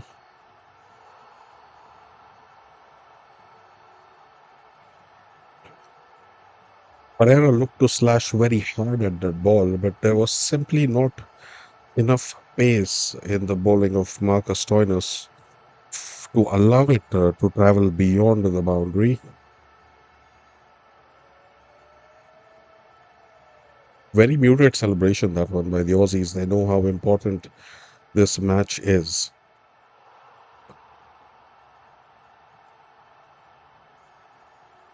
Mendes takes a single to give the strike to Nisanka.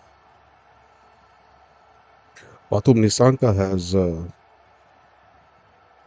improved his T20 game dramatically over the years.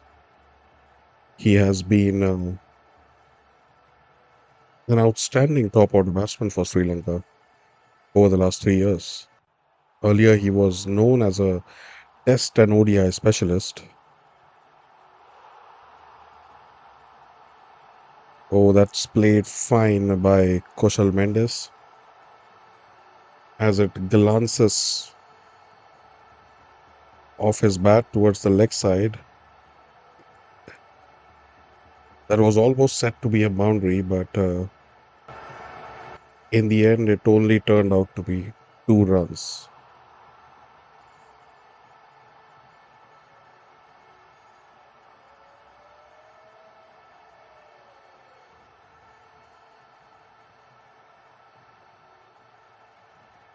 All right, let's see how Stoinis is able to end this over.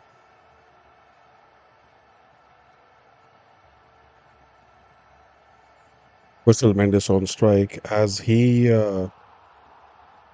refuses a single, and that would be a dot ball. So at the end of 2 overs, the Sri Lankans are at 12 for the loss of 1 wicket. A less than ideal start, because they're only going at 6 and over, chasing 181, and they've already lost another wicket.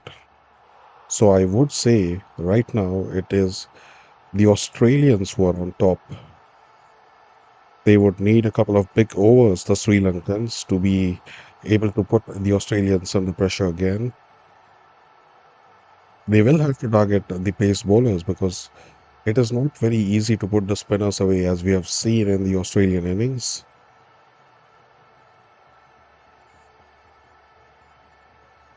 They will have to go after Xavier Bartlett in this over, and that is exactly what Pathum Nissanka does as he charges down the track and hoiks Xavier Bartlett for a four. Tried to play it straight and with a lot of power. That disappears for a boundary like a rocket.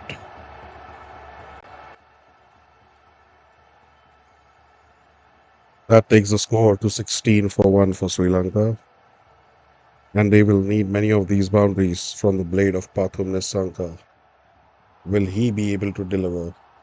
As Bartlett runs into bowl, and that is yet another four by Nissanka as he guides it towards the leg side.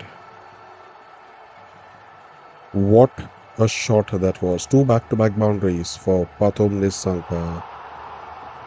He is looking in a mood to dominate as he races to 16 of 9 deliveries. Very well done in the end. Remember, this is a must-win game for Australia, and Sri Lanka has the power to knock them out of this World Cup in the group stages, and that would be a humiliation for Australia. I don't think it has ever happened before. Sri Lanka versus Australia at Palekele. Sri Lanka have won 3 of the 4 games, so history is on their side. These are home conditions for many of the Sri Lankans, for all of the Sri Lankans, and they would be looking to capitalize with some exceptional batting. Bartlett runs into ball again, and that would be a dot ball once more, as that drifts in gently and takes a toe off the bat.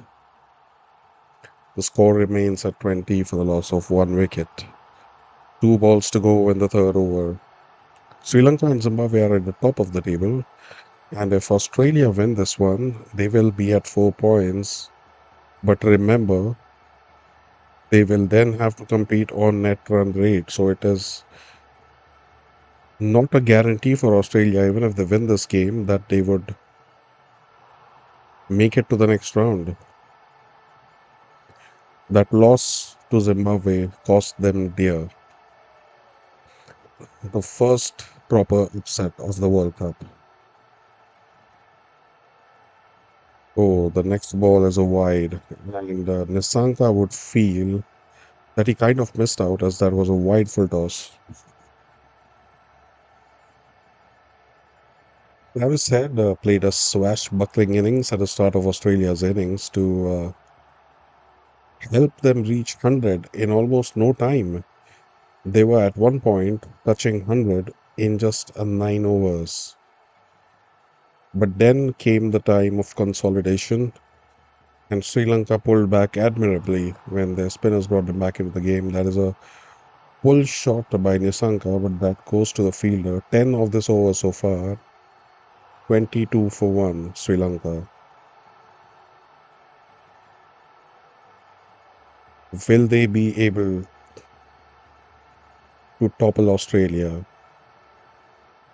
Every other team in this World Cup would want the same, because you do not want Australia to compete in the Super 8s, because they are a very dangerous team. Regardless of the loss against Zimbabwe, they remain a very dangerous team, as the last ball of the over will be faced by Kushal Mendes, and he delicately guides it past the gully fielder for 4 runs as the score races to 26 for the loss of 1 wicket, and Mendes gets his first boundary. Still, this game is at 50-50, I would say, because the required run rate is 9 and over, and Sri Lankans are almost playing at that run rate. The next few overs would be critical. They do not want a lot of pressure on themselves, Sri Lanka. They do not want to score something like a 40 in the last 3 overs to get to the title. They would want to do it with relatively low pressure on them. As we see, the power plays and death over specialist Nathan Ellis takes the ball. A very experienced campaigner in this format of the game, has played in leagues all across the world. He runs in to bowl to Pathum Nissanka, who guides it towards the leg side for a single. Pathum Nissanka is now 18 from 12. What a remarkable turnaround it has been for him. He used to be known as one point of time as a test specialist. Then slowly people started accepting him as a good ODI batsman, and now he has improved his T20 game as well. Whereas once upon a time he used to score at a strike rate of around 120, these days you will see him easily cross strike rates of 160, 170 in any given innings as Ellis runs into bowl to Kusal Mendes, and that would be a dot ball as it goes straight to the fielder. The score remains 127 for the loss of one wicket.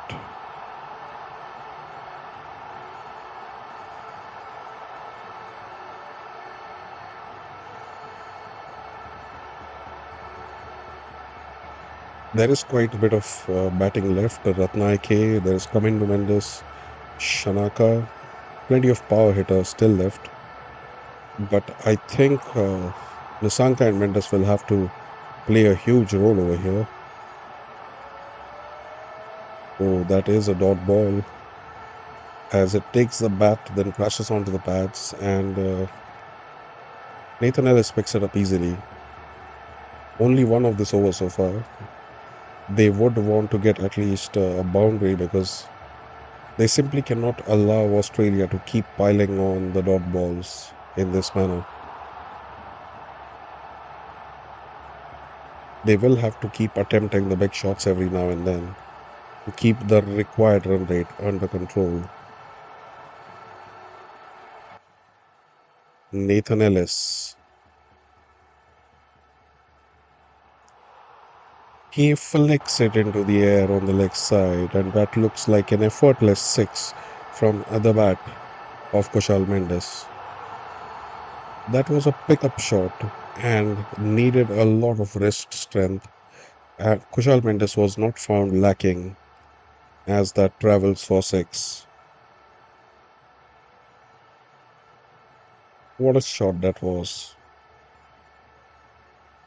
Just as I was saying that Ellis has been applying some pressure, this was a nice release, a welcome sixer for Sri Lanka as the score is 33 for 1 now at the end of 3.4 overs.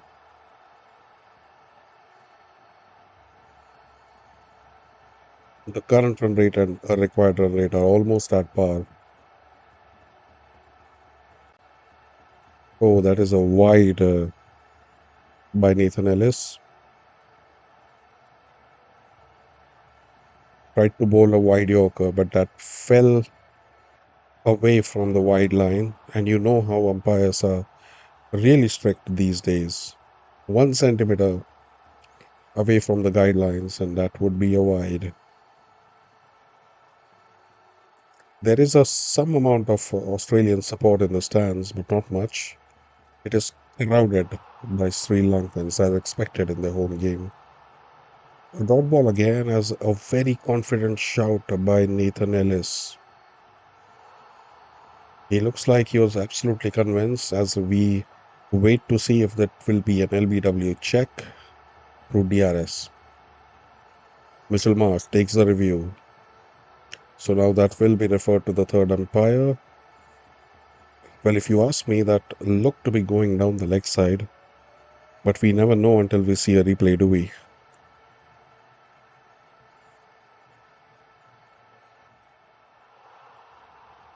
There doesn't look to be an outside edge at first glance because there is daylight between the bat and the ball. The ultra edge will confirm that there was no inside edge. The ball goes on to crash onto the pads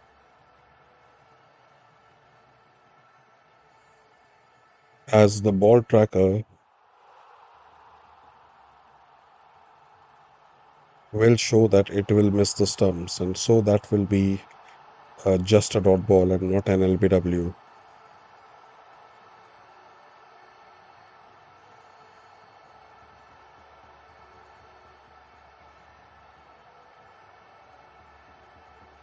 We still are not seeing the ball tracker for some reason, maybe a glitch in the technology, but the other fielders seem to have accepted as we finally have the ball tracker that hits him in line but is missing the wicket. So that is a wasted referral by Australia, and they have only one remaining now. For those of you joining just now, Australia scored 181 in their quota of 20 overs, and Sri Lanka, chasing 182, have lost one wicket. Last ball will only be a single as that over goes for 9, as the score for Sri Lanka at the end of 4 overs is 35 for the loss of 1. If you're just joining, please consider hitting the subscribe button, as this is one of the very few English commentary channels you will find on YouTube. It will help me increase my reach. This is a small channel, but we are planning to bring you excellent coverage of the World Cup in English. Pathum Nissanka and Kushal Mendes both up batting fluently. Nissanka on 18, Kushal Mendes on 15. The required run rate is still under control at a 9.19. As we see a spin for the first time, Cooper Connolly comes into bowl. Slow left arm orthodox.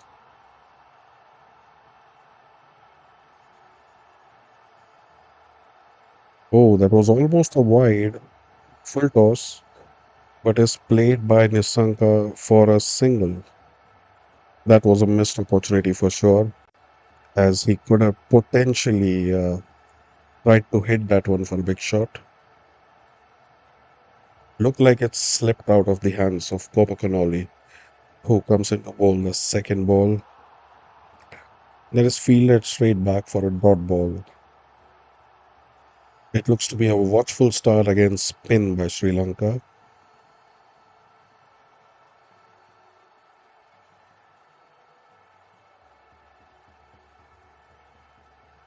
Next ball is defended by Nissanka for yet another dot ball. They cannot afford too many of these, to be honest. The dot balls will keep increasing the pressure, and they need a big shot every over to stay in control. What will Nissanka do now? He will hit a switch hit against Connolly as it travels for a 6, and that would bring the score to 42 for the loss of one wicket. Well, what an exceptional shot that was. He just switched his stance like Kevin Peterson used to do, and swept Connolly for 6. The next ball is guided for a single. Sensible batting. In fact, it would be 2 runs. Amazing running by the Sri Lankans, especially Pathum Nissanka, who races to 26. One of the shots of the match as he changes his grip to turn into a left-hander and swipes it away for 6.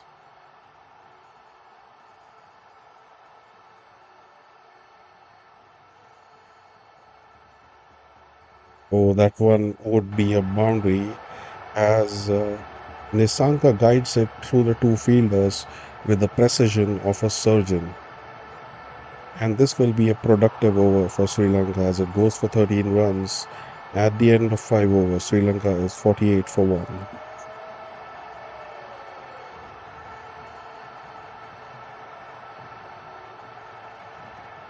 This looks to be a productive power play for Sri Lanka so far. They're going at 9.6 and over.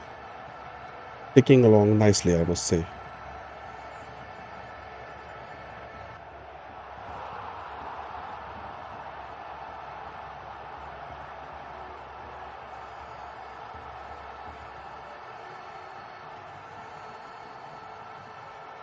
As we start the last over of the power play, Sri Lanka would be looking to score a boundary, and that is exactly what happens as Kusal Mendes guides it fine. Again done very delicately as Marcus Stoinis disappears for a four, and the score is 52 for 1. Expertly done by Kusal Mendes this time.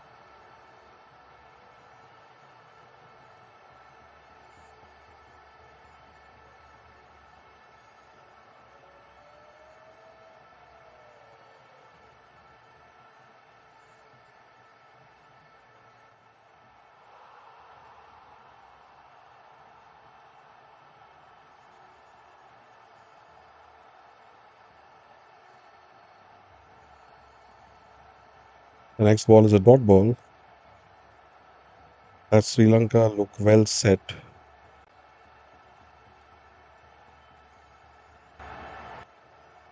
Let's see if they are able to restrict Sri Lanka to below 60 in the power play.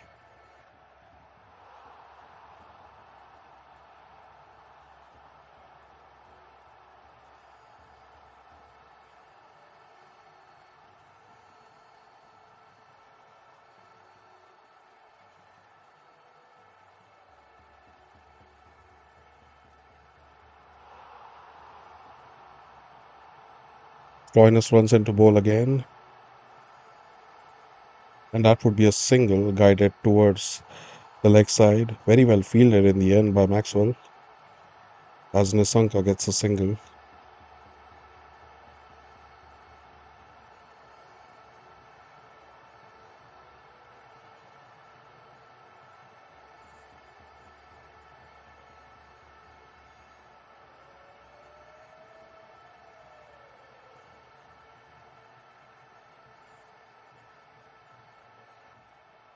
Patum Nisanka is on strike again as he lets it go, expecting a wide, but the umpire is not interested. Well, it looked like a wide to me, but I guess the game is already so unfair to the bowlers. That went just over the line. A good call by the umpire, and that would be a justified dot ball, as the score is 53 for the loss of one wicket. Nisanka on strike, and he pulls it away for a fantastic four. A great pull shot. It was there for the taking. Stoinis does not have the pace to bowl a good short delivery, but he attempted exactly that, and very rightly dispatched by Pathum Nisanka towards a four towards the leg side. Cracking pull shot.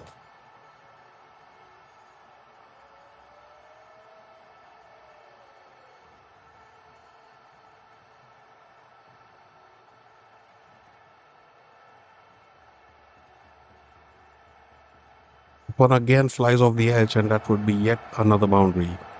Flies off the edge of the bat of Pathum Nisanka, and the wicket keeper is unable to catch it in time. Somewhat lucky boundary, I would say, but Nisanka did look like he knew what he was doing. The third boundary of this over so far. And at the end of six, the score is 61 for 1.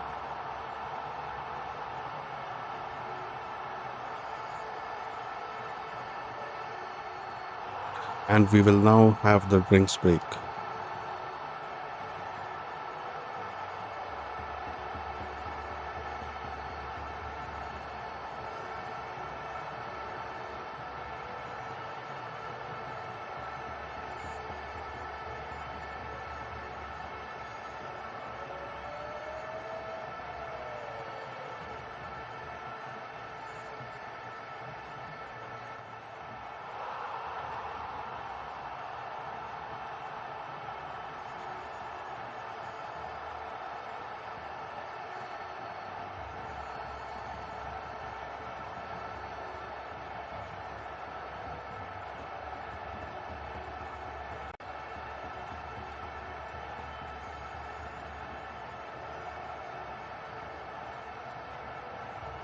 At the end of 6 overs, Sri Lanka is 61 for 1 as we see the drinks being taken. And this match is very well in the balance, I must say. 121 required of 84, it can go either ways. But if Sri Lanka keep their patience and do not offer easy wicket to the Australians, I think they should be able to take this game to knock Australia right away from the World Cup. And absolutely a possibility.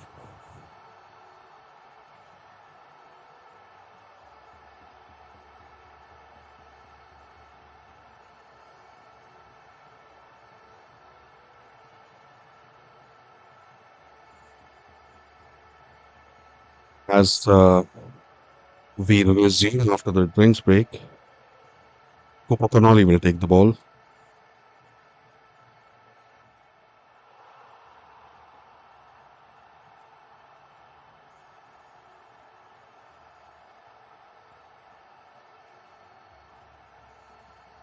There was a serious discussion in the Australian huddle right after the drinks break because they know that Sri Lanka is right now with an advantage with a 61 run power play.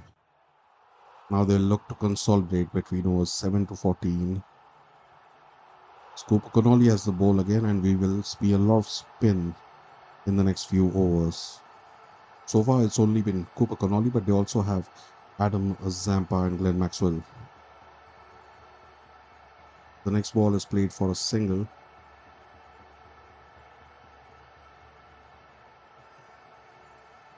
They will be looking to rotate the strike a lot now. Singles and twos with a big shot whenever the opportunity presents itself. Again, that was a full toss. I would say a missed opportunity. Goes to the fielder and allows them to take a single. The required run rate is at 8.81, very achievable, very manageable. But again, we'll have to see what happens in the next 5 overs because a couple of wickets now would put the pressure back on Sri Lanka. That crashed onto the bats, and that is a dot ball. No interest in LBW as that was clearly going down the leg side.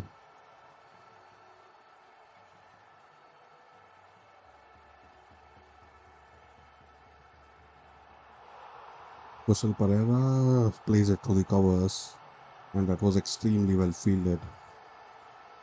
That was going to be a certain boundary the way it was traveling, but they only managed to take a single. That was Michel Marsh there throwing his huge body for a dive.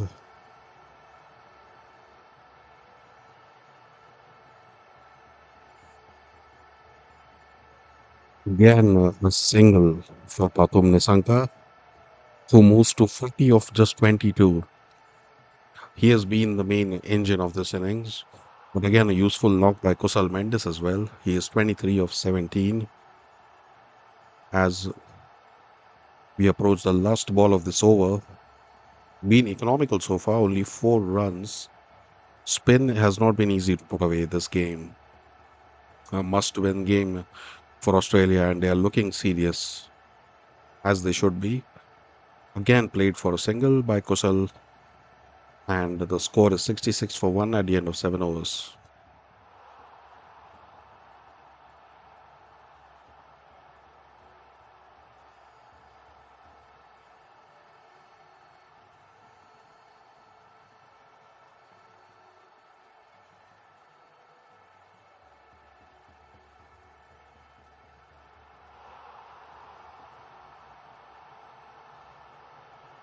We will see Adam Zampa for the first time now, the main spinner for Australia, and one of the premium spinners in world cricket when it comes to white ball.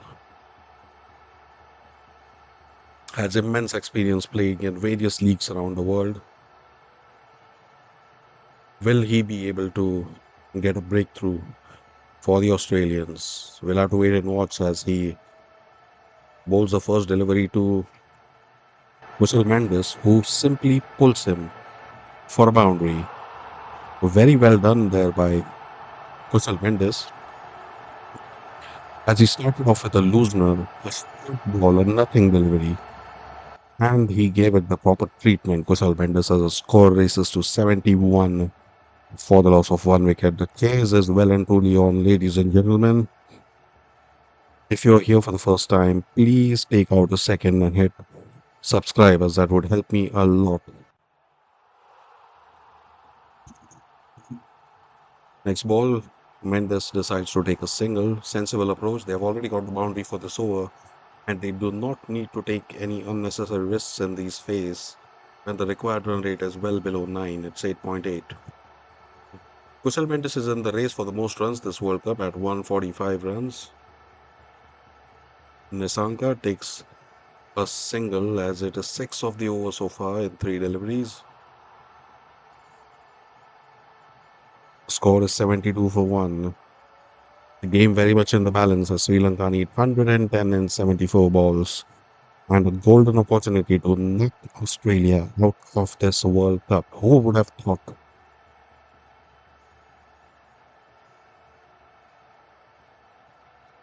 That loss against Zimbabwe could prove to be very expensive for Australia, as perhaps for the first time ever, we will see them exiting out of the first round of a World Cup. How often have we seen that? Full credit to Zimbabwe, though, as the next ball, Mendes tried to play it fine, but it was intercepted by the fielder. 6 of the over so far. They will want to finish on a high, the Sri Lankan batsmen. Let's see what Kushal Mendes does with the last ball.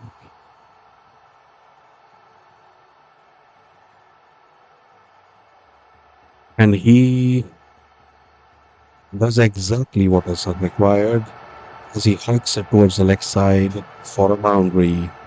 That was in the air for a while, but there was no worry at all, because there was no fielder to take that catch. With that boundary, the score moves to 76 for the loss of one wicket, and that over by Zampa gave away 10 runs. This partnership has been cruising along 68 of 40, just the right amount of patience and just the right amount of aggression shown by both these batsmen. As Pinodi takes the next over, we will be seeing spin for a while. I'd like to see when Glenn Maxwell comes in with his off spinners and his faster ones. Cooper Connolly, slow left arm into box. That is played on the offside for a single by Pathum Nisanga. He seems to be having no problems, as he is 42 of 24. They need him to bat for as long as possible. The Sri Lankans, Nisanga needs to be there at least till the 15th over. An attempted slice by Kushal Mendes doesn't yield any run. That goes for a dot ball.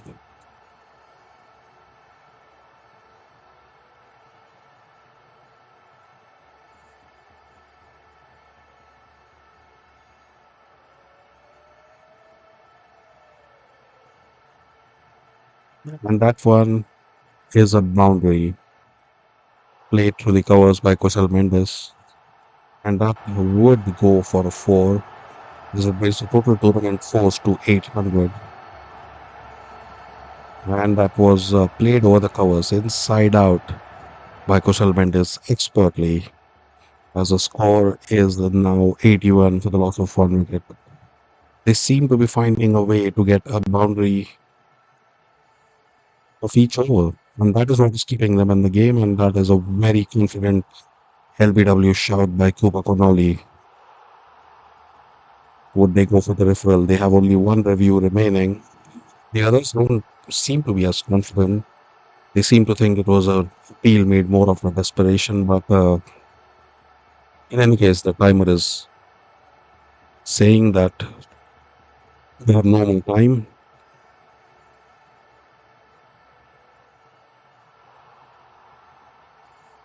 I crossed onto the patch, but looked to be going down the leg side. And that was a very fervent, impassioned appeal by Copa Connolly, played towards the fielder at the edge of the circle. Again, no run. 5 runs so far from this over of 5 balls. A good over for the Australians. However, the required run rate is still below 9, and the Sri Lankans will have no problem with that as long as the required run rate remains in this range, and that is swept for a fantastic four by Kushal Mendes to add insult to the injury of Cooper Connolly, who had his LBW turned down. He sweeps him for a four, and at the end of 9 overs, Sri Lanka 85 for 1, cruising along without any problem whatsoever.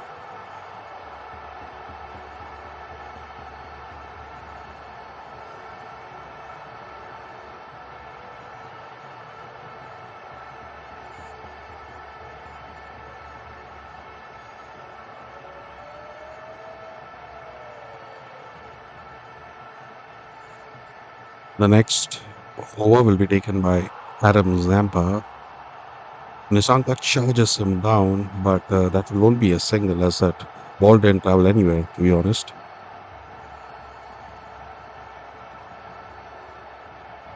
That single takes Sri Lanka score to 86 for the loss of 1 wicket. They need 96 from 65 balls, so very achievable if you ask me. And they are playing some very sensible cricket.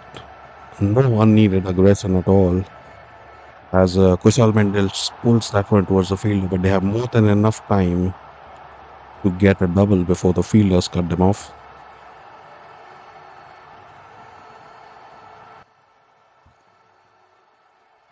What a partnership this is proving out to be. 80 so far of 48. Exactly what the doctor had ordered for Sri Lanka after the loss of the other Kushal Pereira. That was a full toss, and that is another attempted sweep. He will be disappointed because that goes only for a single. As we approach the second half of this innings, Sri Lanka look very composed and perfectly poised to knock Australia out of this World Cup.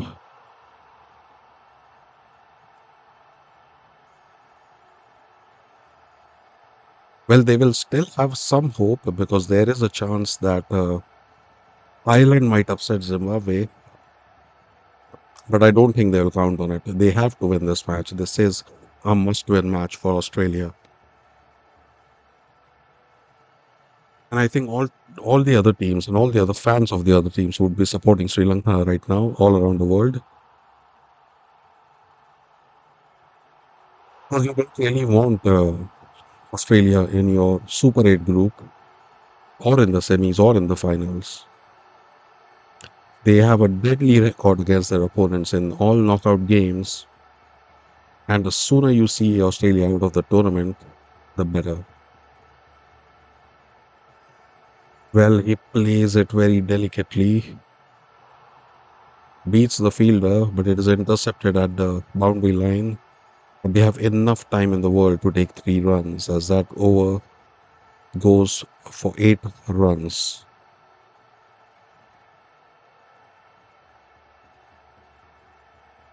At the same stage, the Aussies were 110 for the loss of 1 wicket, but we must remember that Sri Lanka made a fantastic recovery in the second innings. They only gave away about 70 runs in the last 10 overs and picked up 9 wickets. Effectively, that makes it 70 for 9 in the last 10 overs. So that was quite a turnaround by Sri Lanka. Otherwise, we would have seen the score easily reach 220, 225, the way Mitchell Marsh and Travis Head were batting. But instead, what we saw was an absolute collapse as the Aussie batsmen were in a race to return to the dugout. Sri Lanka just need to play sensibly. As that's exactly what we are seeing right now. Mendes deflects it for a single towards the leg side. Both of them approaching their 50s, very well deserved 50s, I must say. Nissanka has been slightly more aggressive in this partnership so far.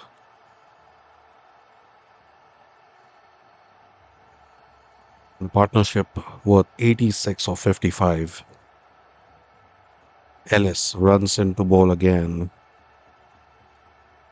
Oh, that was almost a wicket there, as that is a perfect Yorker, negotiated well in the end by the batsman, who could not do much about it. That could have easily crashed onto the stumps, but nicely done in the end by Nisanka. The reviews remaining only one for Australia, as one was wasted by Cooper Connolly in search of an LBW that struck the heel of Pathum Nisanka, a very well directed in swinging Yorker. 10.2 overs are done, 95 for 1 is the score. Sri Lanka well on their way to win this match. But there seems to be a bit of a hiccup as Nisanka is injured. Yes, you heard me right. That excellent in swinging Yorker I was talking about struck the heel of Pathum Nisanka and he is down. He needs medical attention. This will be the second player to get injured after Matisha Patirana limped back to the dugout after pulling his hamstring in only his fourth delivery. They cannot afford this, the Sri Lankans. The physio is applying plenty and plenty of spray. He's emptying almost the entire bottle on Pathum Nisanka as is justified. They need him to play for at least another 5 to 6 overs. He is batting on 45 of 27 and he has played some delicious shots all throughout the ground. Hopefully, he will be up and running, and that is good news for Sri Lanka. Has put as he is putting his pads back on. He took a hit to his right heel, his ankle, in fact, and that was almost balled at 140. So he must have been in pain for sure. But he has received the medical treatment and he now stands ready to play as the strike will be taken by his partner, Kushal Mendes.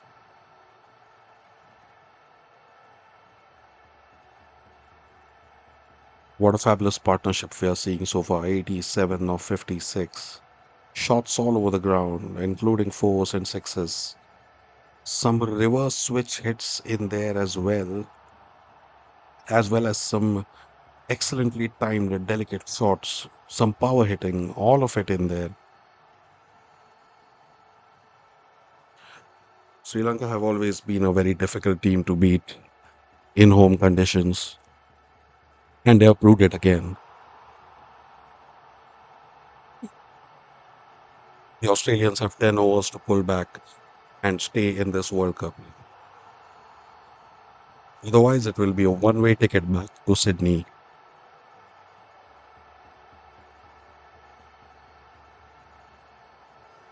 But having followed Australian cricket for so many years, I can tell you one thing. With them, it is not over till it's over. You have to absolutely ensure that you are on top and score the winning runs. Only then will you say the Aussies are defeated because they have made comebacks from improbable positions before.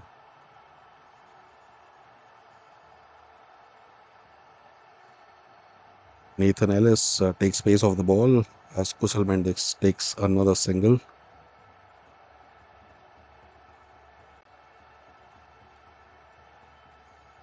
This Australian lineup seems to be a bit light because there is no Pat Cummins, no Josh Hazelwood, and no Mitch Stark, who announced his retirement recently. Without them, the pace department looks a bit light, I must say.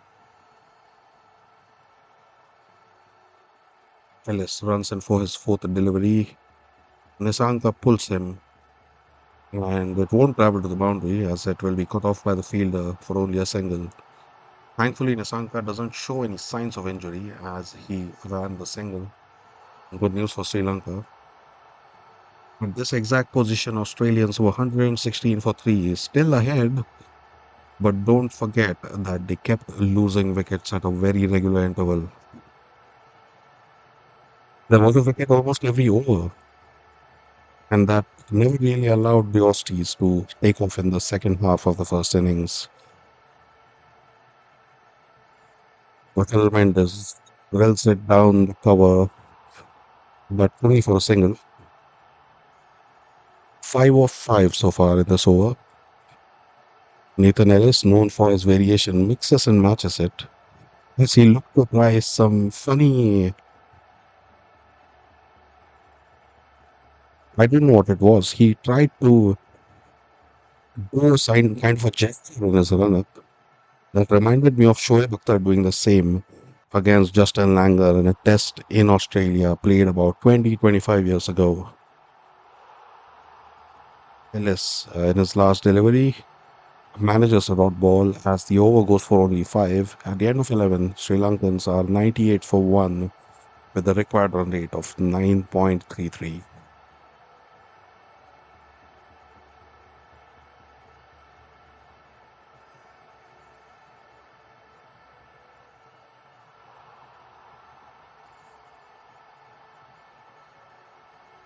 That loss against Zimbabwe seems to have really put the pressure on Australia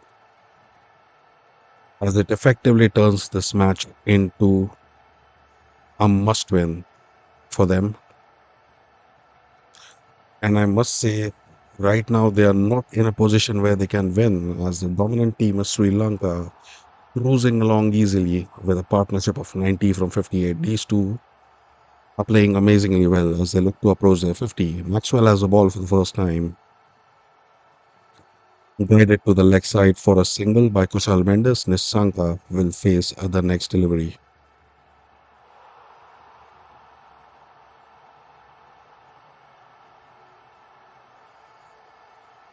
He gets to his 50, Patum Nisanka. I'm sorry, Kushal Mendes gets to his 50 first, and he raises his bat to be acknowledged by cheers from the dugout and from the crowds. Nisanka to face Maxwell, guides it to the left side for another single. They seem to know what they're doing. No unnecessary risks in the middle overs, and they are well within sight. All they need to do is ensure that the required run rate does not push much beyond 10 or 11. And with wickets in hand, they will simply cruise to their target without any hesitation at all. It is Australia who is on the back foot, and they will have to pull off something special to trigger a collapse because a collapse is what it will take right now. Fine sweep shot by Pathum Nisanka, fielded well at the boundary, but enough time for them to return to 2 runs. I hope you guys have subscribed, by the way. I'm sorry for mentioning this again and again, but it's a small channel and I do need the push to increase my watch hours and my subscribers. As Sanat Jayasuriya collapsed for Kushal Mendes when he completed his 50, it is Nisanka's turn now. And he gets his 50 as well with that single to end the over, a 7 run over by Glenn Maxwell. Sorry, 6 runs so far from 5 deliveries, as everyone stands up to acknowledge a phenomenal innings by Pathum Nisanka. He also got hit on his ankle by an in-swinging Yorker from Nathan Ellis, but it is not affecting his game at all. So with both of these on 50, it is 70-30 in favor of Sri Lanka. The last one is a dot ball as it is a futile attempt by Kusal Mendes to hit it behind the square. At the end of 12, Sri Lanka 104 for 1. with a required run rate of 9.75, which looks very manageable at this moment. The way these two are going, where are you guys listening from? Please drop it in the comments.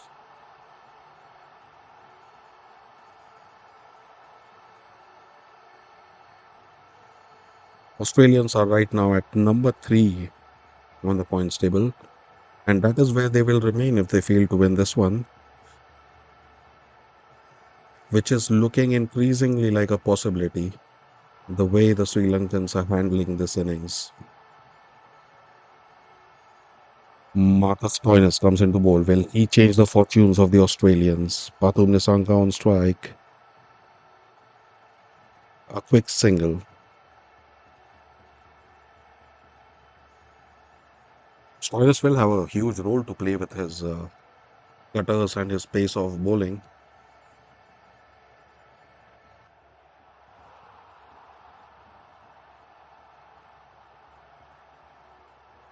as he runs in to bowl the next delivery to Kushal Mendes.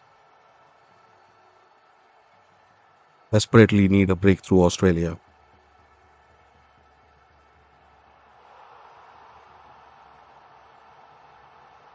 That is up in the air. An attempted sixer by Kushal Mendes, but it fails to clear the boundary line and it is caught at the boundary by Cooper Connolly. That is a wicket in favor of Australia. Just when it was looking like this partnership was going to go on and possibly cross 100, here comes the wicket. You can never really count Australians out of the game until they're well and truly defeated. And they never seem to drop catches really. Rare to see a misfield from Australians. As Stoinis gets the breakthrough, and the score is now 105 for two wickets, and the Lankans still need a 77 from 46.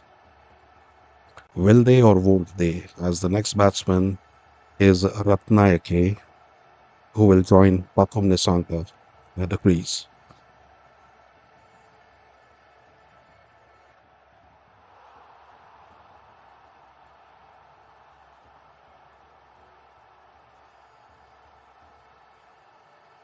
While they need to be watchful, I must say that the Sri Lankans cannot afford to play too many dot balls or singles because that would ensure that the required run rate creeps up and up. It has already crept up to 10 for the first time in this chase. Pawan Ratnayake, age 23, he will take the strike against Stoinis. Let's see if he is able to play a responsible innings to guide Sri Lanka home. Oh, he starts off with a fine shot through the covers for a four. It's a first ball boundary for Pavan Ratnayake. What a way to start an innings. It looked to be in the air for a while, but he knew what he was doing, as that was some fantastic timing to deposit it for four. That takes the Sri Lankans to 109 for two. Still battling it, still very much in the game. And that is another four as it goes beyond the wicket keeper. Second slip would have caught it. Some would say that's an edge, but Ratnayake would tell you he totally meant it, and I would believe him. The first two balls that he faces go for two fours. Take that.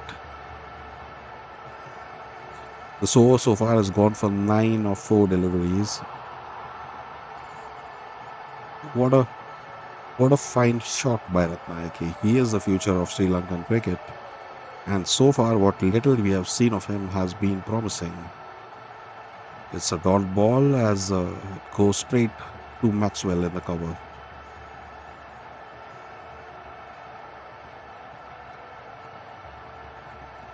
Will Ratnayake be able to end this over on a high? score is 113 for 2, 69 of 43 required. Not too heavy in the context of modern T20 internationals.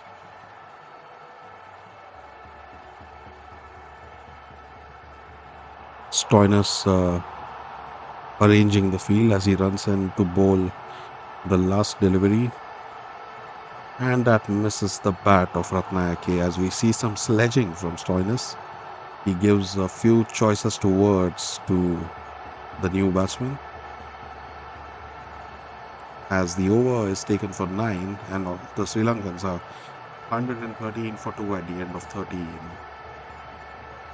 69 still to get.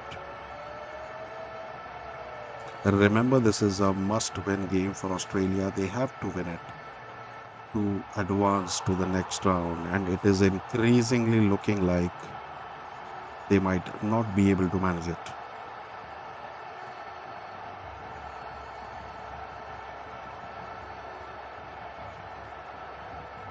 The Sri Lankans have plenty of wickets in hand right now. Adam Zampa returns for his third over. Nissanka on strike.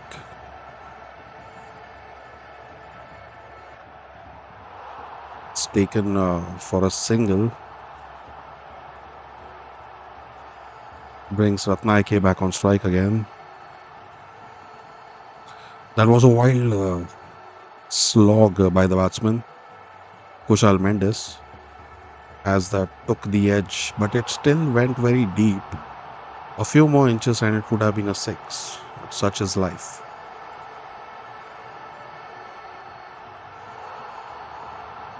Zampa bowling his second delivery of the over. Ratnayake charges down the track but is only able to guide it straight towards the fielder, Xavier Bartlett, and it's a dot ball. They will still be looking to get one big shot and over because the run rate required is 10.33. Ratnayake takes a single. They do not want to leave too much for too late. If they reach a situation where they need something like 18, 20 and over, well, the pressure can do wonders.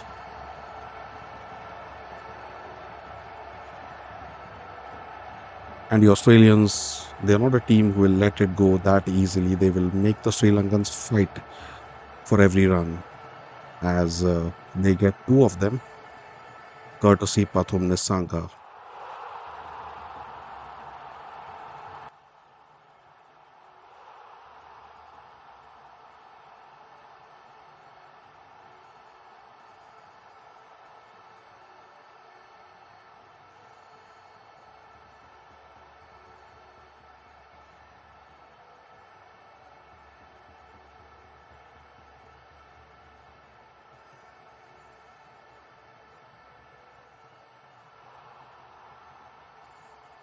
One delivery to go in this Adam Zampa over. Will he be able to finish it off on a high for Australia? No, he won't, as Pathum Nissanka charges down the track and hit him straight over the head of Adam Zampa, and that would be a boundary. A 4 for Nissanka that takes him to 58 and Sri Lanka to 121 for the loss of 2 wickets. As the umpires called rings, what a shot that was, a confident looking shot. Charged straight down the track, right over the head of the bowler. A fantastic shot for 4.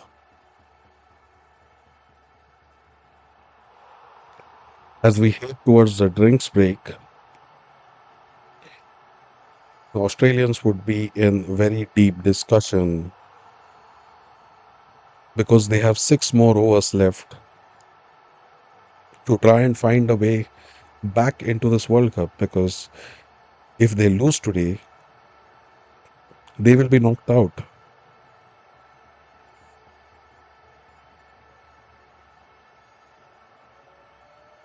Zampa has not proved very effective so far on these pitches. One would expect that he should be able to do well. He has failed to pick up a single wicket in this must-win match. conceding 26 of his three overs.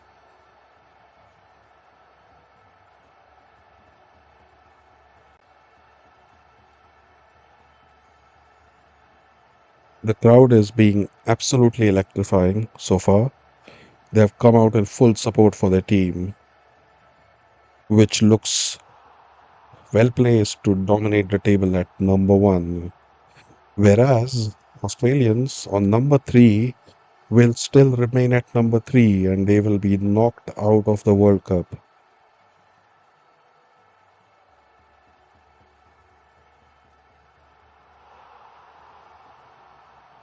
And that would be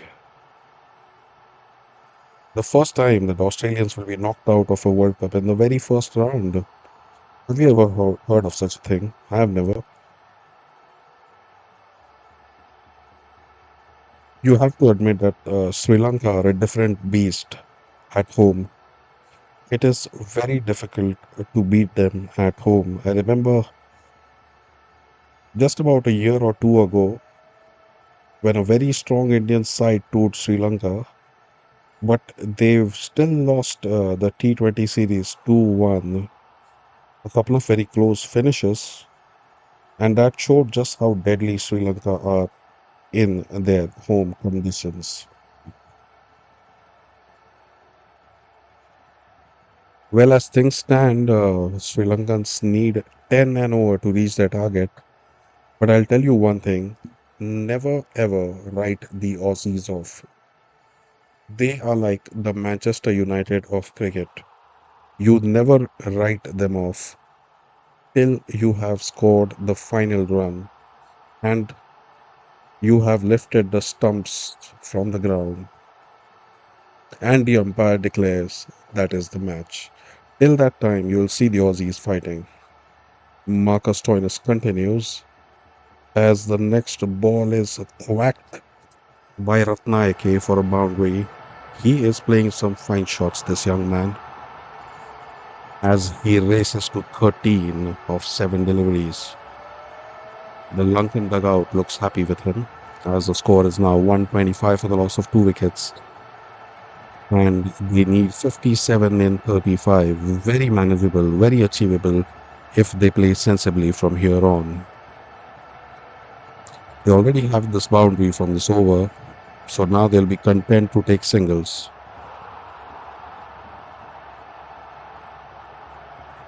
With all due respect to the other Aussie bowlers, but this team is simply not the same without Pat Cummins, Josh Hazelwood, and Michelle Stark. It seems to be missing some bite. They always had these partnership breakers in their bowling ranks, but today it looks like no one is really able to find an answer to the Sri Lankan batsmen.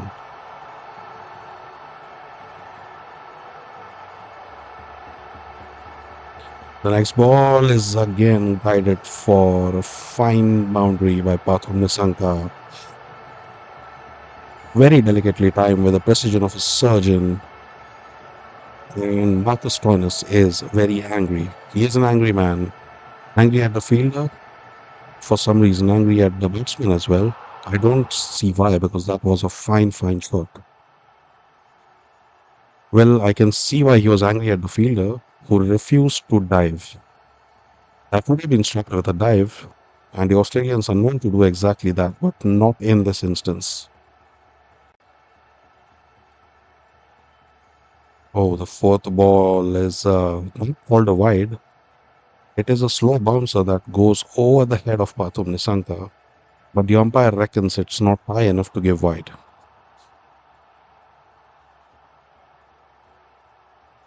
Both the wickets to fall have been taken by Marcus Stoinis.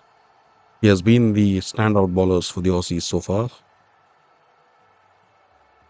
On the other hand, the spinners, Connolly and Zampa, have been ineffective. That one will be called wide as he stays too far down the leg side. 10 of the over so far, and 2 balls are still to go.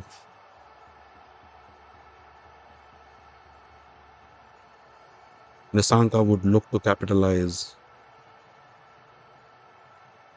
because Marcus Stoinis is kind of looking deflated. He does exactly that as he comes down the track and hikes it over the head of Marcus Stoinis for a straight four. They are getting there with an ease, and this would disturb the Australians because not one bowler has looked threatening enough to really take a wicket so far.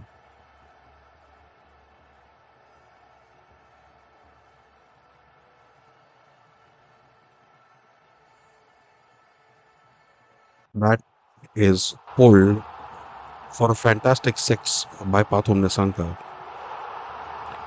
That was one of the shots of this evening. As he pulls it straight 10 rows into the crowd, Marcus Stoinis is angry because this over goes for 20 runs. But well, there's nothing he can do really, as they need only 41 from 30 now. The score is 141 for 2 or 15. Well, well, well. Who would have thought that we would reach a situation where Australia are about to be knocked out of a World Cup in the first round? Surely 41 of 30, they have to be able to do it. I have no idea why Pathum Nissanka doesn't have an IPL contract. If anyone deserves an IPL contract, it is Pathum Nissanka. Next over would be bowled by Glenn Maxwell. Ratnayake starts off with a single. Sensible approach. All they need to do is keep rotating the strike and punish the bad ball, and they will cruise home without breaking a sweat. They do not need to try anything too smart. That is another single as it is pulled towards the leg side by Pathum Nissanka. The Australians desperately need a wicket now.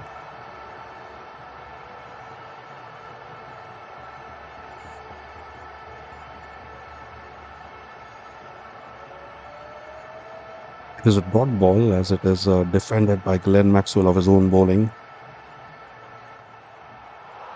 This is not a pitch for medium pace bowling or fast bowling. The Aussies lack quality spin, and you cannot win easily here without it. That is the fact.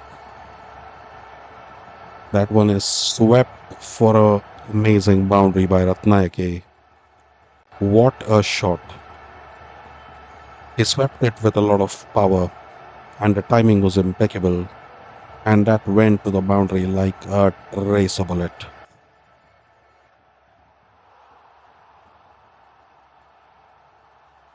It's getting rather easy for Sri Lanka now, I must say, as the first five balls yield 6 runs. That is a stumping attempt by the wicketkeeper Josh Inglis. Let's see if it is successful. They all seem to be confident,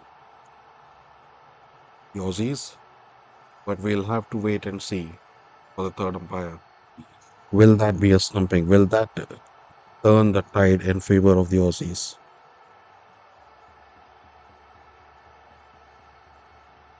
We are only a few overs away from what looks like to be a humiliating exit from the World Cup for Australia.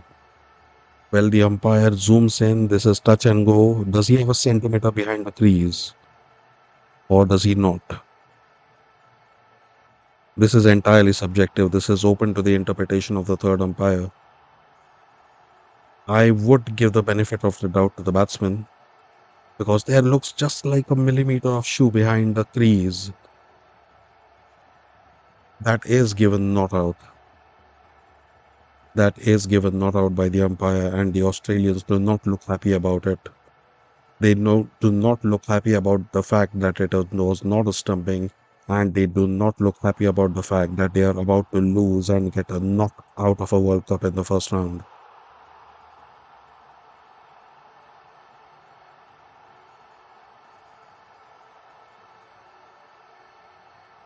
Glenn Maxwell, will he be able to finish this over quietly without any incident? As it turns out, he can't because that will go to four and that will be four buys. Would you believe it? The batsman misses it, the wicketkeeper misses it. It manages to beat both and runs towards the boundary. That would be 10 runs from that Maxwell over who still can't believe it. That would have been a stumping attempt and a proper stumping. But what we have now is a boundary as Sri Lanka look to be cruising towards the target. That manages, that was a good ball by Glenn Maxwell, but it manages to fool the batsman. And Josh Inglis had no clue at all. As things stand now, it is a 151 for 2 at the end of 16, and they need just 31 in 24 balls now. This will take something incredibly special from the Australians to stop a rampaging Sri Lankan train. The next ball by Nathan Ellis is played for a single, pulled towards the left side as the strike goes to Ratnayake. There was a faint inside edge to that delivery, the one that went for four. Maybe that is why English could not spot it properly because it took a tiny edge.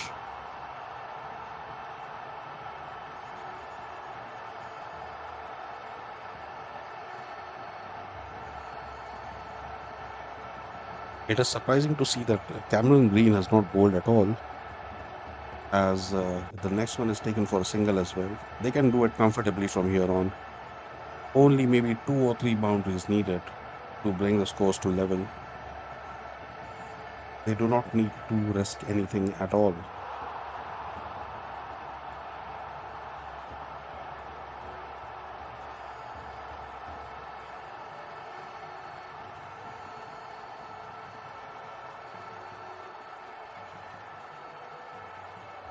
This is about to be a shocking exit for the Australians. Very shocking indeed. As the next ball goes gently towards the boundary, but it's cut off by the fielder. But they have enough of a chance to take 2 runs. They need only 27 from 21 now. Will they, won't they?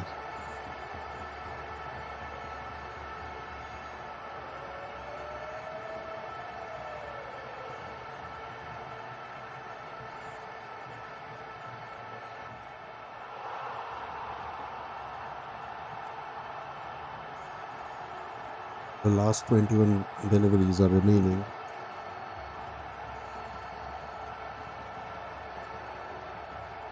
Very well. What a recovery this has been by Sri Lanka, I must say. That is smashed away for six. An uppercut for six. What an innings he is playing. Pathum Nissanka as he races to 82 from 45. Goodness me. That was hit with a lot of force, and Ellis could only watch it sail over the heads of everyone.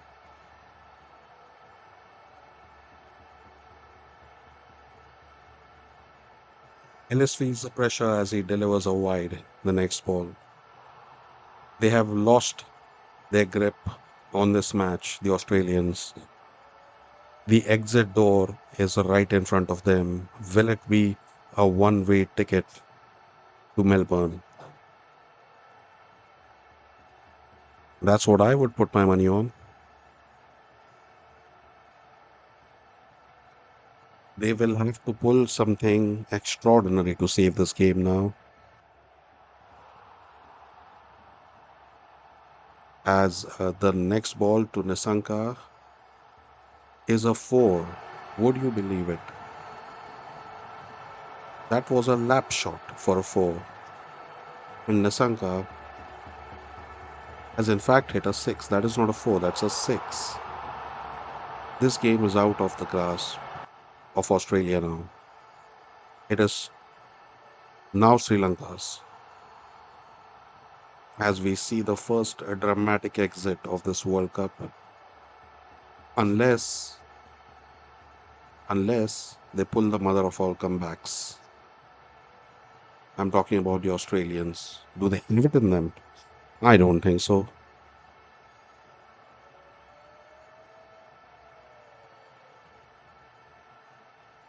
Nisanka is now on 89 of 47. What an innings, as he has a chance to score a very well deserved 100, I must say.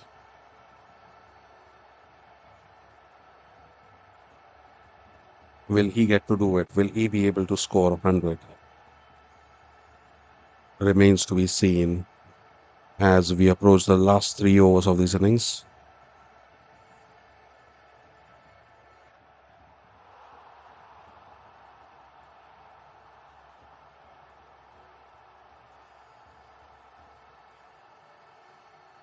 In the first innings, Australia had scored 181.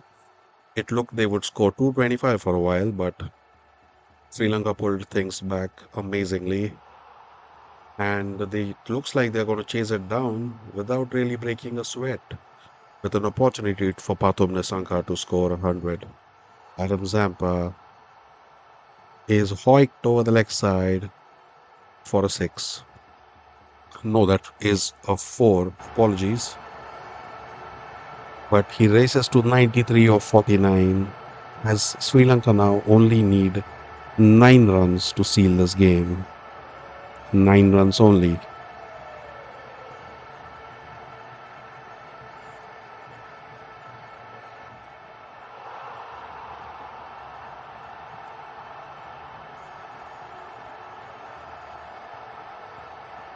Oh, he misses scoring on this one as it goes straight to the fielder.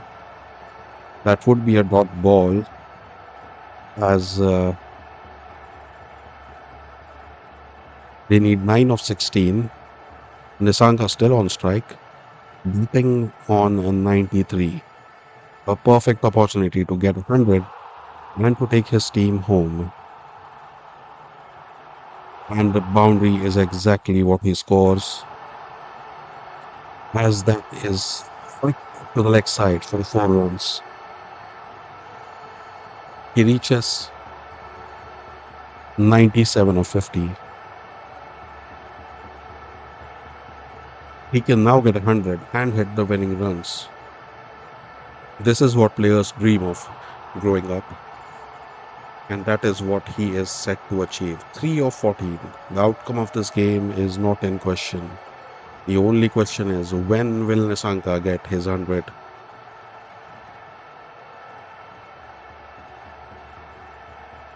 Oh, the next ball is guided towards the fielder, but they run quick enough to run two. That was a very slow effort by the Aussie fielder. Maybe he has given up on this match. Maybe they all have.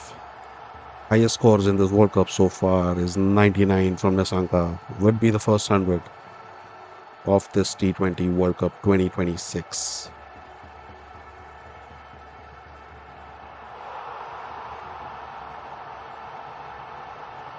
Next ball, Nisanka is on strike, batting on 99.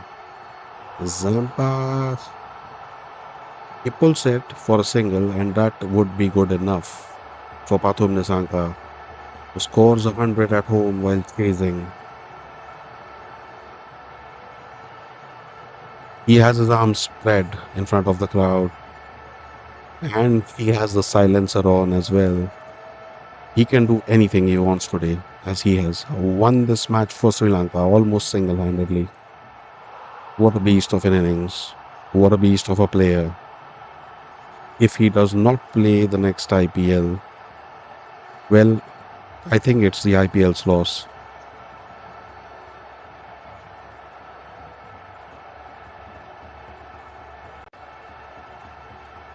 I have no doubt in my mind that he will be picked by one team or the other, because what an improved batsmanship this is, and what a fantastic game. Ratnaike It's a four to finish this game with a bang. That concludes the game. Australia is knocked out of the World Cup and Sri Lanka wins it handsomely. Stay tuned, leave a subscribe as I end this